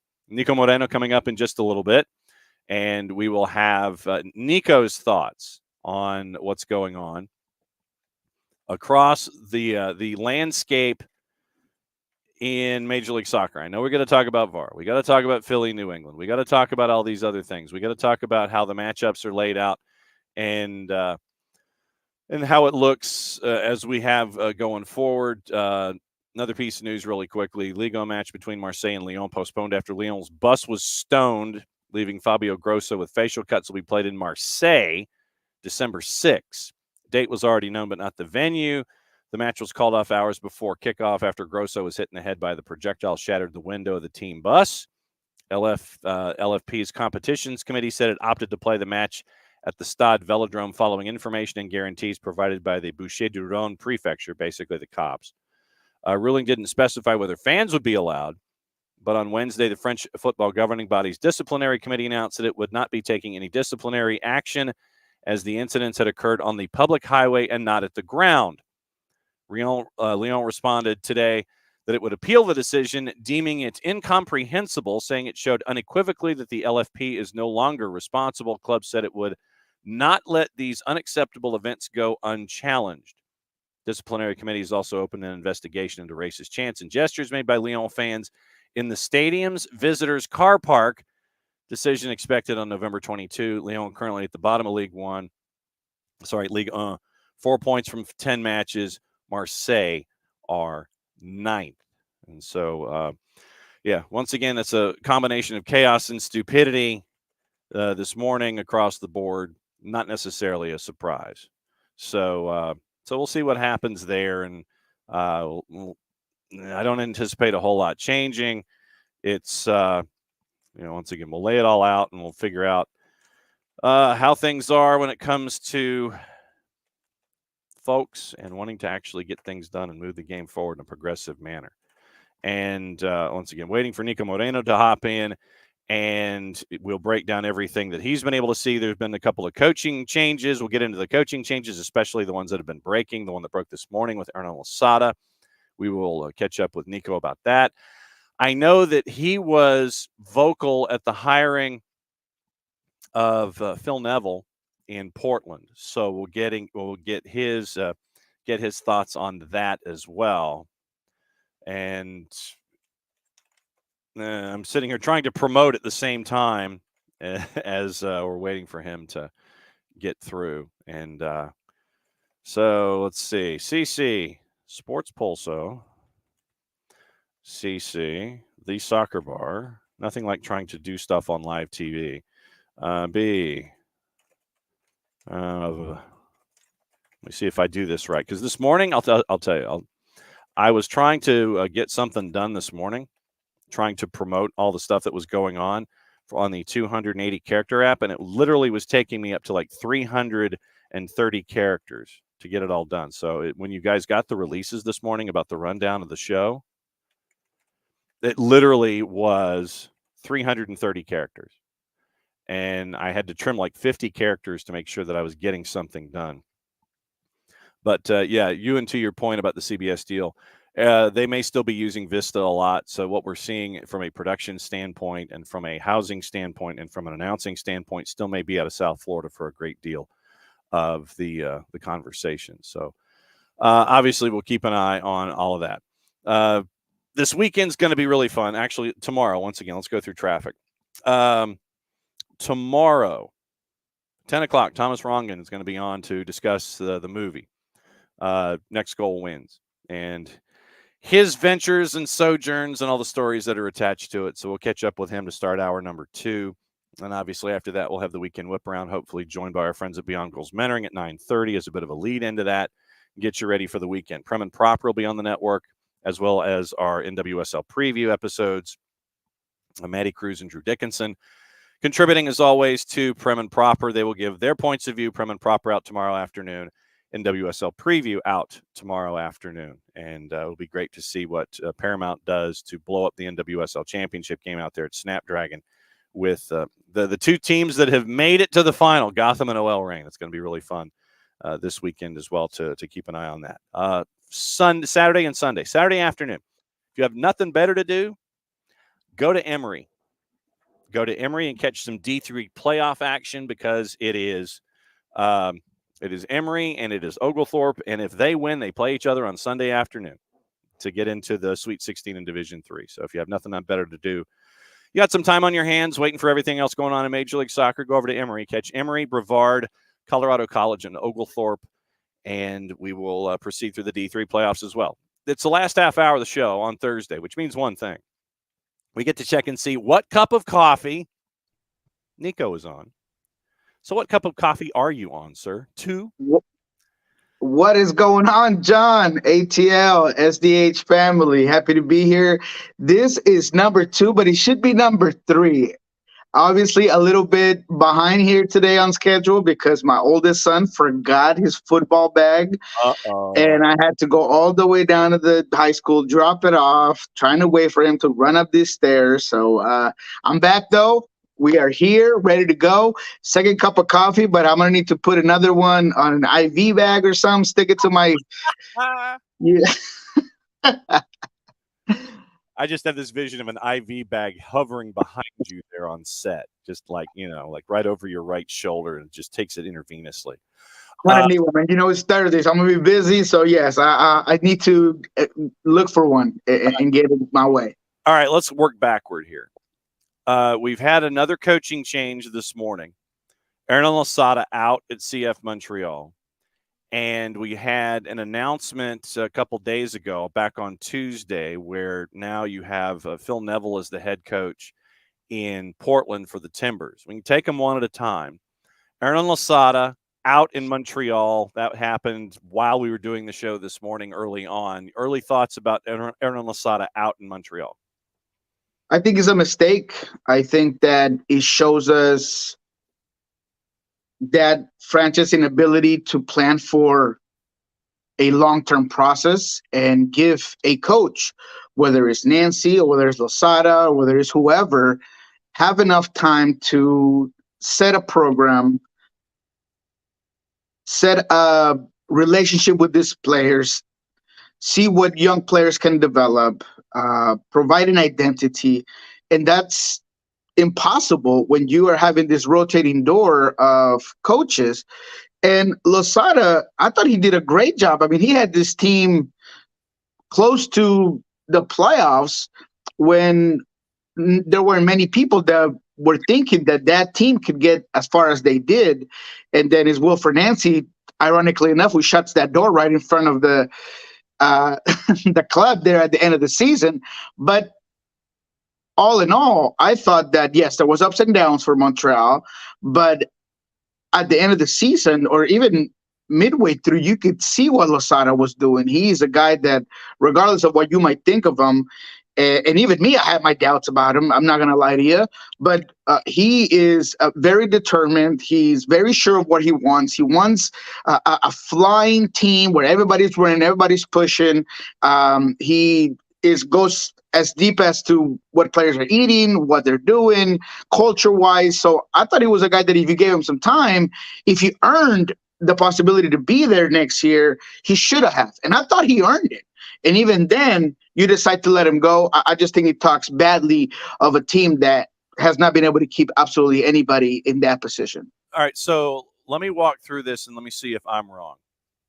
And talk to me like I'm 6. So Aaron Losada is a dude that wants to do things a certain way. He's got a system. He demands a lot out of his players when it comes to their physical abilities, their endurance. I mean, there were the quotes about, hey, he's having us eating things, and here's what we can eat, what we can't eat. So he's a system guy, and he goes into a situation where it's square peg round hole. You've got to have the opportunity to bring in your guys. Basically, he has his system. He has to impress it upon the current roster. There's only certain things you can do with this roster. And so he barely misses out on the playoffs with his system, not his players. You gut the roster, and then you don't give Losada the chance to work the roster the way that you want, to get the players you need, to work the system you have. And you're like, if you're Joey Saputo, it's just like, well, you didn't make the playoffs. Am I wrong? Yes. Yeah, exactly. And if you had that expectation that you were delusional, and if you had that expectation that you didn't see the players that went in and out of this team, and you have to understand that there is a learning curve for players, a learning curve for the coach. You're switching to a total different system that you were working with last season. So I just think it is unreasonable to think and set that expectation for him. And again, every single club takes some time to vet through, I don't know, let's say 5, 6, 7 candidates. You know what each one of those candidates have to offer. You knew what Losada had to offer, and you decided to bring him along. Then in I don't know, my mind, I'm thinking, well, that's because you like whether it's A, B of what he was doing, or A and C, but you wanted to have that here. And again, he delivered to most of the season, so why not keep him? Does that say that you chose the wrong guy, that you basically spend a whole bunch of time thinking about bringing a coach and then you made the wrong decision? It all talks badly about Montreal as an organization, and that's it. When you look at Joey Saputo, this fits his MO. It's like, I want instant results, and if you don't give me instant results, then you're gone. It's almost like, and this will be the Google search for today, kids, the relationship between George Steinbrenner and Billy Martin with the New York Yankees. Unfortunately, I don't think you're going to be seeing coaches continue to go back and be coaches for Joey Saputo, but it does make you wonder if you, and I will stipulate that, yes, Ernesto Losada is a prickly man. He is a very prickly manager, and and that's just how he's wired. But what this does is it continues to have people ask themselves, do I want to be a part of any of that ish with the owner being who he is? Do I want to weigh the idea of being a head coach in Major League Soccer, dealing with the ish from the owner on a daily basis, or do I just want to go someplace where I can do what I want to do and I don't have to deal with all of that nonsense? Absolutely. And again, look, this team even added some pieces late in the season that have to get used to what you're trying to coach. They had some good results, right? I thought Okopu was a very good acquisition, and you had to do a Duke deal. You had all these other players that were brought in and helped this team Lassiter. And uh, at the end of the day, they adapted very quickly, and you have to say that's part of the coaching strategy. That's part of the coaching mentality. And you got these guys bought in what you wanted to do. Again, Columbus closed the door on you. Columbus is a top team. Columbus is over here playing the playoffs. So are you judging them on the 2-1 loss at the end of the season? Because that seems unfair, because he was obviously fighting out of their weight class and still was able to keep it close. So I just believe that Montreal really needs to figure out where they want to be, because everything that they've done, whether it was bringing Henry or bringing Lasada, just nothing seems to work long term. And that just doesn't talk well about a franchise. Simple as that. All right, so then now let's go to the West Coast and the coaching hire and the press conference that you saw earlier in the week. There is now a Neville in Portland. It has been catching a lot of grief from a bunch of different angles, supporters groups. I know that you've been critical about the hire. For those who haven't had the chance to go down your social media and check in what you've been writing on the subject, what have these last couple of days been like for you with Neville now being in charge in Portland? Yeah, I just think that there's been a lot of frustration, and understandably so, from fans, from that Timbers army that is as committed, invested in a team as any in the world. And they don't just want results on the field. They have a mentality of the values of the club, like every great supporting group does.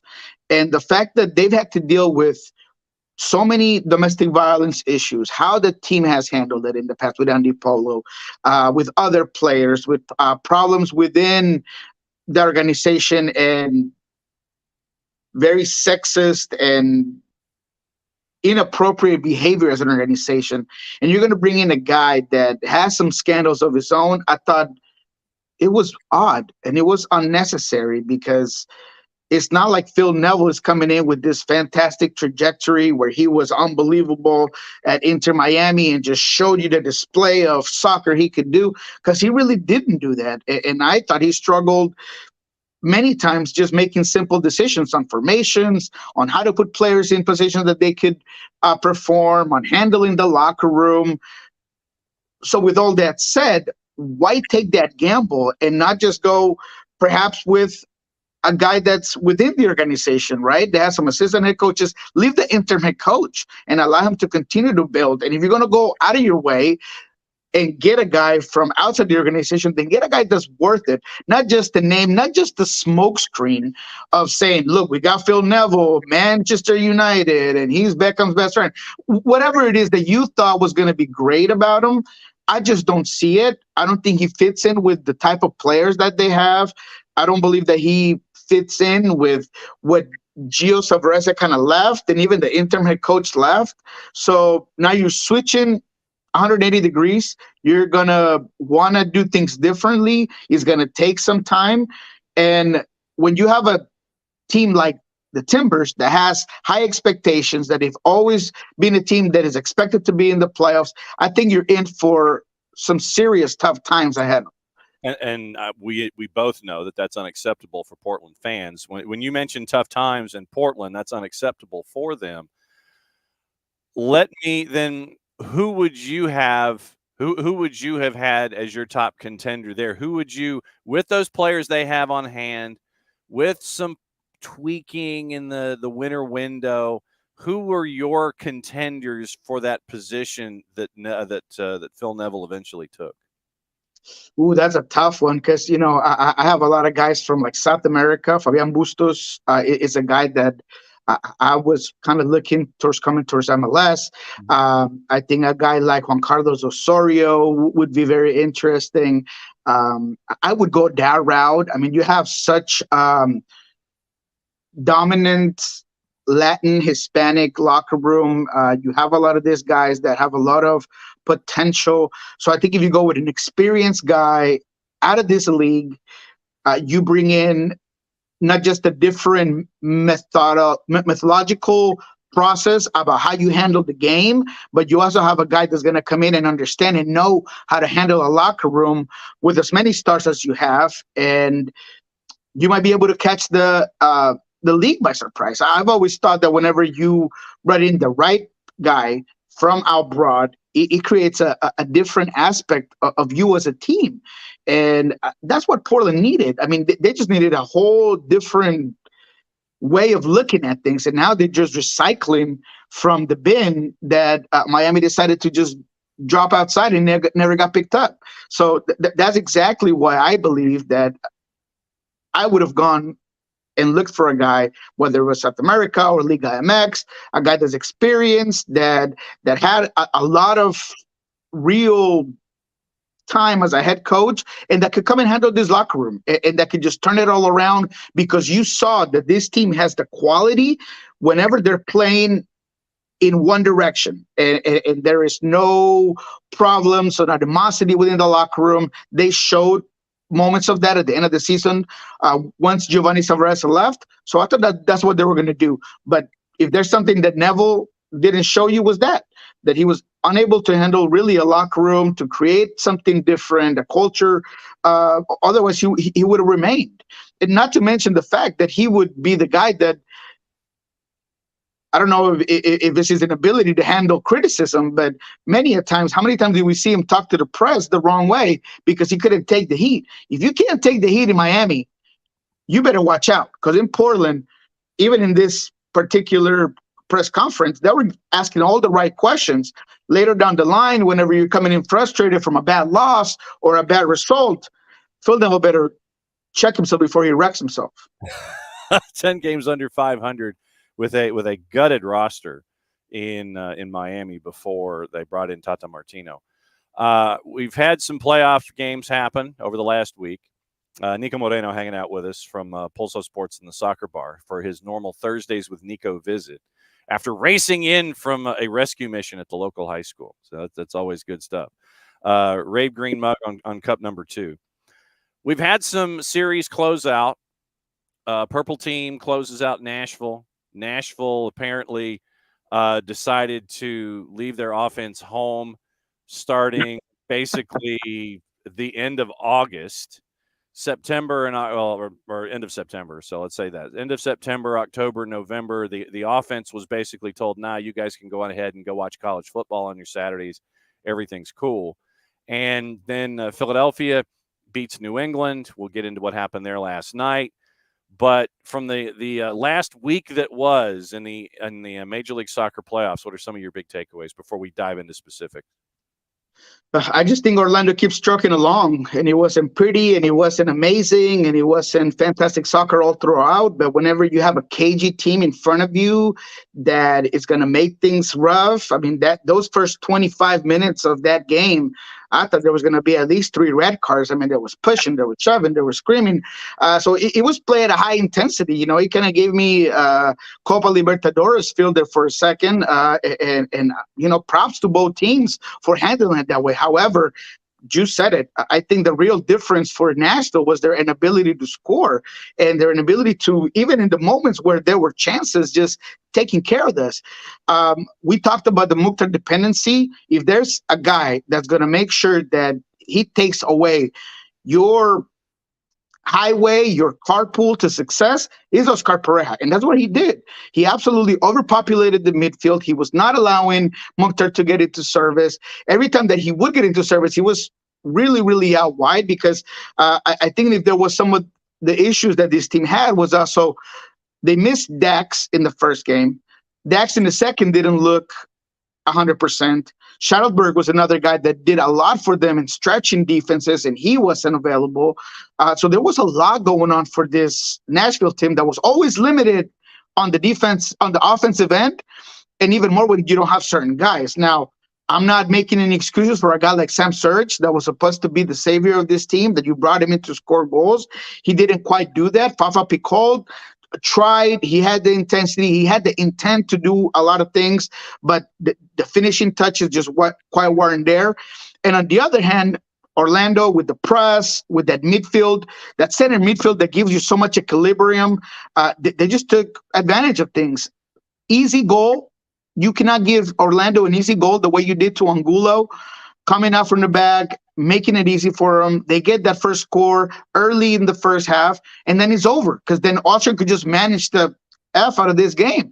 And he did. He managed it perfectly, and he has guys that can do it. And if you want to go in and get rough and with your chest out against this Orlando team, they got guys with like Araujo and like Cartagena, and even Facundo Torres was out there sticking out his chest. So Godoy wasn't able to do much in the midfield. I just thought Orlando handled it well. They were better at the end of the day, and the one goal was enough. So they keep trucking. They're a team that's looking pretty good just because of their ability to just win games. So 2 questions, and they're both along the Nashville bit.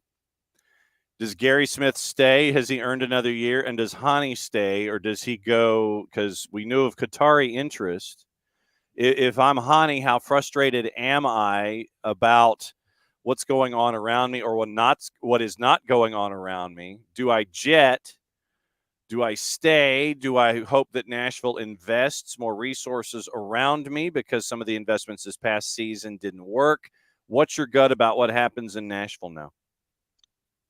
It's a very good question. I would be more inclined to say that Gary goes and not Mukhtar. I've seen him very vested in his team. He seems to like the city. He has a relationship with the club. He is the face of the franchise. So why leave? Why go elsewhere? Money aspects, yes, perhaps. But I think when you're in a league that is growing as MLS has, that has so many eyes upon it, in a city that, you have the keys to the city, I don't really see a reason to leave, right? I do believe, and I do think that this team understands today that what they have isn't enough, and they're gonna have to get out there and build around Mukhtar and Sam Surge, because I think he'll stay. He showed you glimpses of what he can provide, but you just need to refresh. All my respect to Godoy. He's been a fantastic player. He needs some help. Dax, those wheels have been looking to fall off that bus for a very long time. It's time to renew that part of the field. Mule, love his attitude, love what he can provide, but he's what I would call a laborer. He's a guy that's going to give you a lot that you're going to be able to bring in, and he's going to do a lot of stuff, but he's not a guy that's going to be able to carry these teams. So you just need to replenish that midfield and go from there. I think the back line is pretty solid. You keep more. Maybe you go look for somebody else from Lovitz. You keep Zimmerman. I even like Willis. So you can keep that, build around that from the back line up and figure it out then. But I would think maybe Gary leaves. I think he's done a good job at keeping this boat afloat. But if you want to take the next step, maybe you go somewhere else. Maybe you bring in a guy that's a little bit more willing to just win games and change the schemes and be a little bit more of a gambler, and maximize your team in offense. Because defensively they've been great. The structure has been awesome, but they've always been a team that just seemed like it was one step behind other teams. Kai Wagner was not present on the field for the match against New England for Philadelphia, which ended up being a clincher last night, 1-0. He will not be around on the roster, active roster, until a possible MLS Cup performance if Philadelphia makes it that far. He could go the way of Clint Dempsey in U.S. Open Cup if Philadelphia exits the season earlier than that. Wagner got 3 games for what he apparently said to Bobby Wood. What'd you think of that? Hey, you know what? I think that we're in day and age where you just need to watch what you say, and you know the rules, you understand them. You have to be able to just know better. In soccer, you will get instigated. That's part of the game. You're going to get pinched and told and whatever. They're trying to get you off your game. And if you give a reason to be out of the game and cost your team, talk to Miazga about costing the team for just not being able to keep That's the next topic. A level head, then that's what it is. But in terms of this game, I was surprised that Philadelphia pulled a result just of how the game went. And it was crazy to me because it was the refs who were playing with 10 players. So they definitely miss Wagner. I mean, he gives them a different player that can get forward, that has the ability to change the game on his own. Bizio does good. He's a quality player, but he's just not Wagner. Carranza was missing in this one. You're missing that X factor, that finisher up top. But it wasn't the quality in front that I thought was missing from Philadelphia. It was just generating soccer and keeping possession. Again, this refs team was playing with 10 players for more than a half, and still they seem to be the more dangerous team. So that just talks about what Philadelphia needs to figure out, because it's just not working. If it wasn't for set pieces where they were very dangerous throughout the game, Philadelphia wouldn't have had much opportunities in front of goal. So I like that they switched the formation to the 4-4-2 diamond in this one. The three-man backline wasn't quite working, especially without Wagner. I get it. They had some possession, but it was so sporadic. And once they got pinned back, they gave the New England Revolution all of this space. I mean, in 2K, red card, it was New England who was in front. It was New England who was handling the business. Then, obviously, there's some setbacks because of that missing player. But once New England Revolution was able to figure it out, we saw Farrell giving you some real magic on that side, man. But look, I followed Farrell for a very long time, and I knew his skills as a center back on the ball. He's very good on the ball, but some of those sprints, some of that burst, man, he was looking fantastic out there, man. I was like, who is that? You know, I really didn't know. Oh, it's Farrell. Some of the shots he put on goal, I mean, props and credit to the New England Revolution to just demand their team to go for it, right? We're going to add players up top. We're going to push our lines higher. We're going to try to find this game. And they made it interesting. However, obviously, this team of Philadelphia with a great back line, with a great goalie and a good structure ended up killing the game on a set piece. That's also very interesting, the way it was taken to the first post, down low, and Donovan gets at the end of it, puts it away. So good for Philadelphia, but they get through. They get the job done. But am I more comfortable or confident with saying they're going to get far? No, I really don't. I think they're going to struggle in the next phase, and they might not make it to that final. Because they'd have to get through Cincinnati, and Cincinnati won't have Matt Miazga. What was Matt Miazga thinking, allegedly? I mean, I have no idea, man. This is a guy that I just found out that 8 of his 11 yellow cards have come of non-soccer actions. So you got to figure out what you're doing, man, because you're costing your team. What was the point of that? I mean, I just don't understand, man. You scored the goal. Good job. Get back, celebrate with your team. What are you doing over there? Just costing your team. It doesn't matter what you were doing. You were trying to instigate or whatever. You cannot put yourself in a position to cost your team. And it's that simple. It is that simple.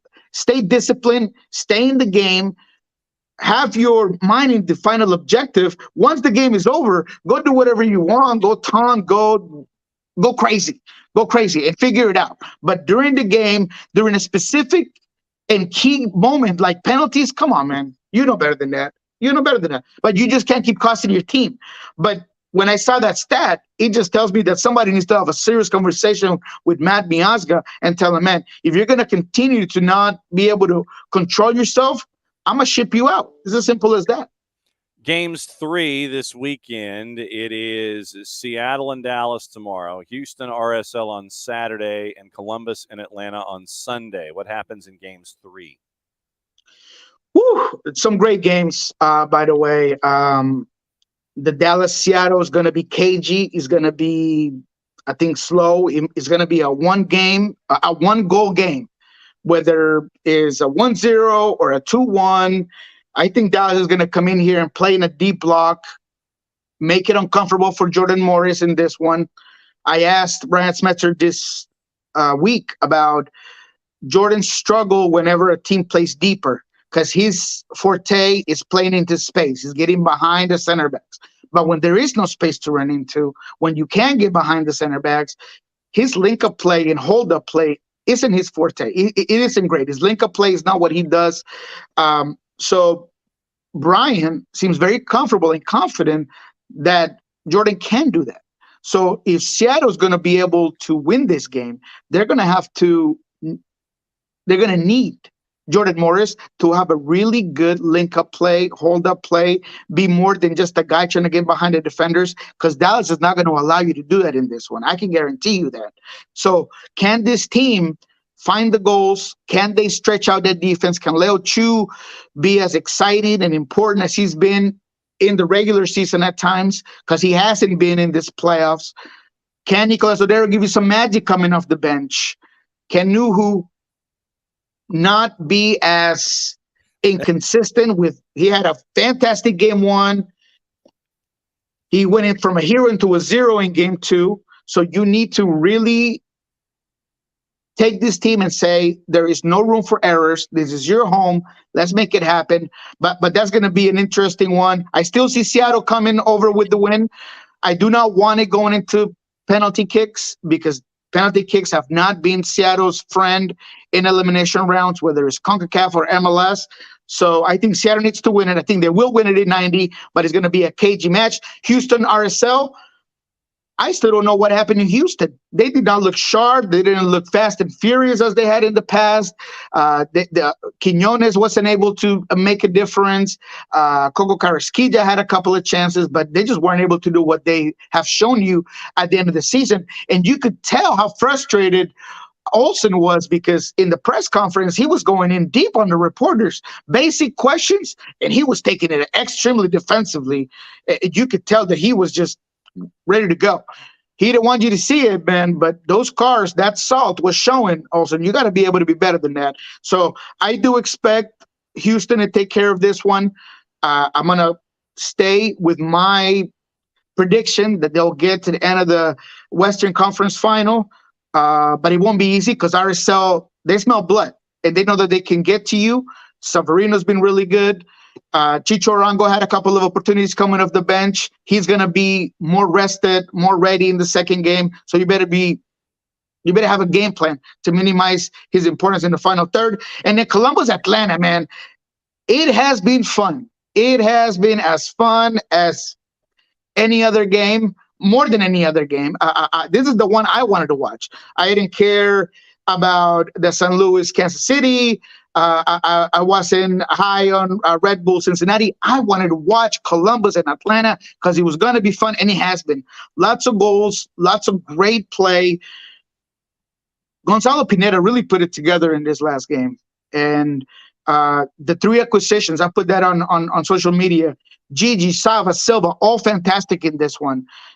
The connections, Gigi's not just his ability to score goals and fly high like an eagle to get to that ball in his header, but is the effort, is the commitment, the sacrifice, the defensive pressure, the way he comes back. I mean, man, he's a guy that you want to have in the battlefield, man. Just he gives you that sense of, man, we're going to leave it all out on the field, and he's making me nervous because I had Columbus moving on from this one, and I feel terrible because I know everybody's like, but Gonzalo's your boy. He is, man. Goes, I'm high on Gonzalo, but I just felt like Columbus was a team that was hard to stop, and oh boy, did Atlanta do it. They took the ball away. They were balanced defensively, which Gonzalo has been asking and trying to do all season. They were dangerous out in the flanks. Almada was doing his thing. So I just think that this is anybody's game. Flip a coin, figure it out. Just make sure you're in front of your TV when this game goes along, because it's gonna be amazing. All right, what's going on, Soccer Bar and Pulso Sports? I know you got to have another cup of coffee before you tee off on that today. Oh, yes, absolutely. We're going to be there in about 40 minutes. Going to be a good one. We're going to have the voices from New England, Philadelphia. We got a couple of videos and interviews coming in from there. We're going to break down the difference between game 1 to game 2 of this Atlanta team, how game 3 can play out. We're going to talk about Seattle. We're going to see and try to break down exactly what it is that they need to do to beat Dallas, and how the rest of this Western Conference can go through. At Pulsar Sports, you can find all the interviews that we had this week. We had Brian Smetzer, we had Jackson Reagan, we had Alex Roldan. So go ahead and check it out at Pulsar Sports. All right, my friend, we will catch up again next week. We'll do it again at 10:30 and 7:30, and hopefully you won't have to make the mad dash to the school to make sure that you hand off stuff that folks forget. Be safe, my friend. We'll catch up next week. Thank you. Have a good day.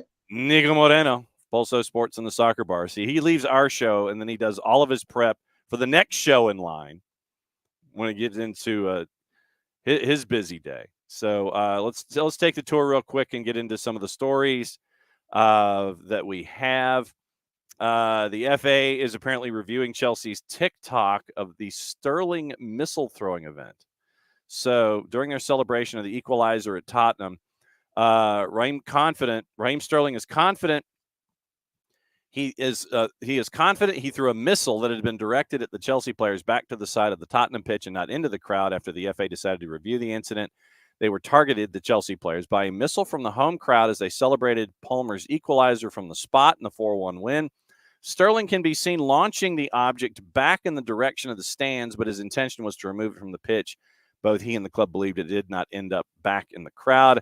Should the FA agree with Sterling and Chelsea, forwards unlikely to be banned for throwing an object back into the crowd, which Richarlison and Didier Drogba have served suspensions for in the past.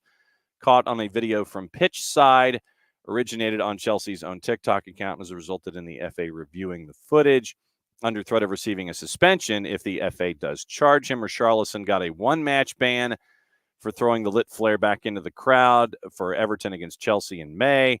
Drogba got 3 in 2008 when he threw a coin at Burnley fans during their League Cup defeat on penalties.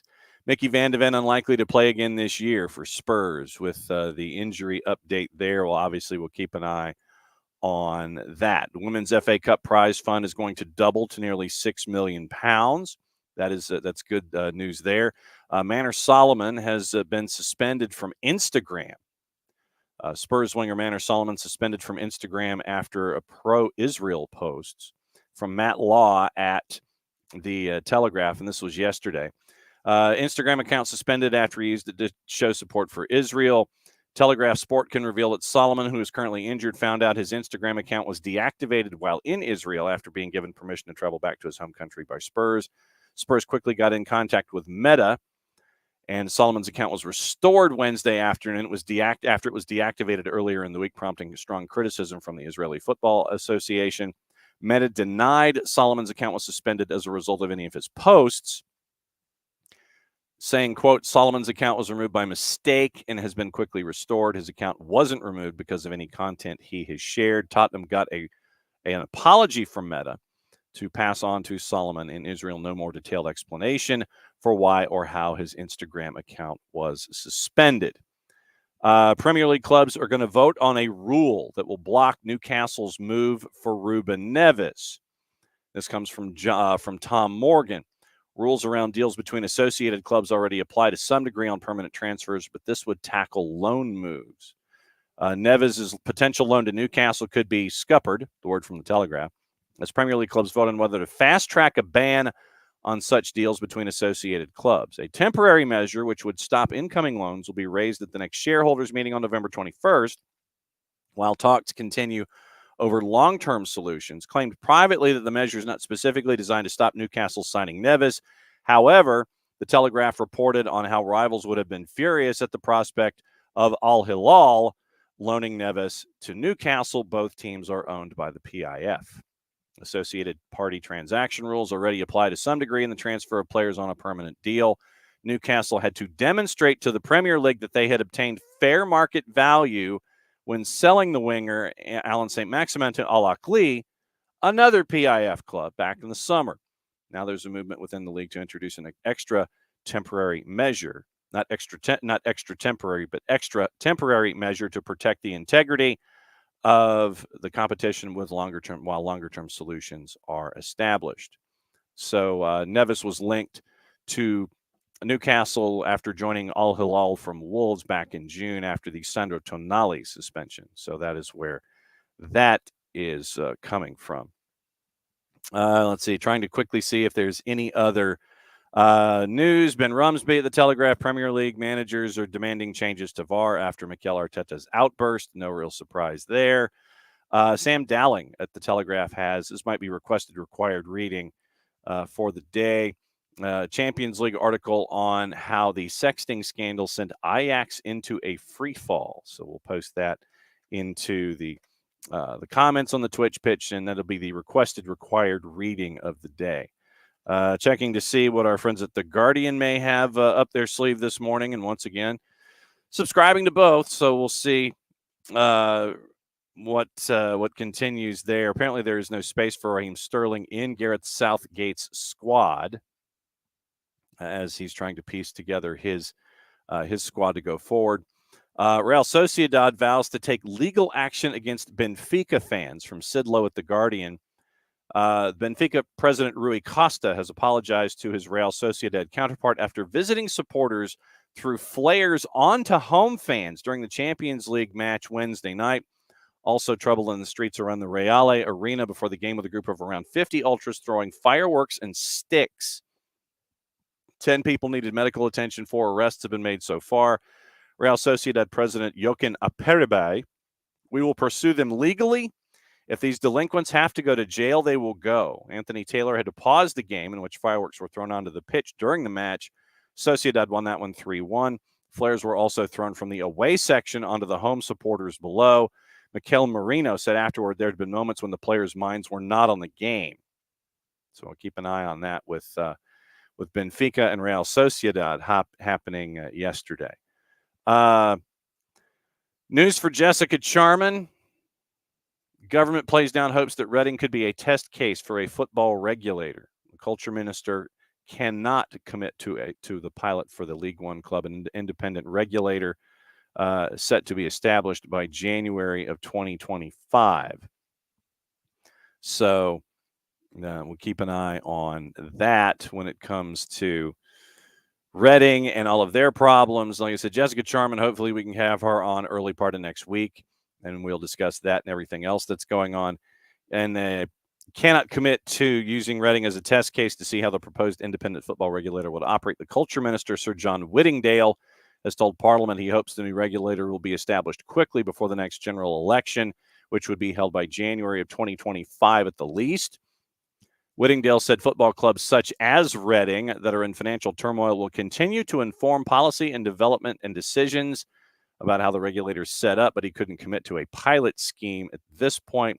Once again, they've been docked 4 points so far this season for various financial breaches, recently referred to an independent disciplinary commission for continued non-payment of debts owed to His Majesty's Royalty and Customs. That is the English version of the IRS.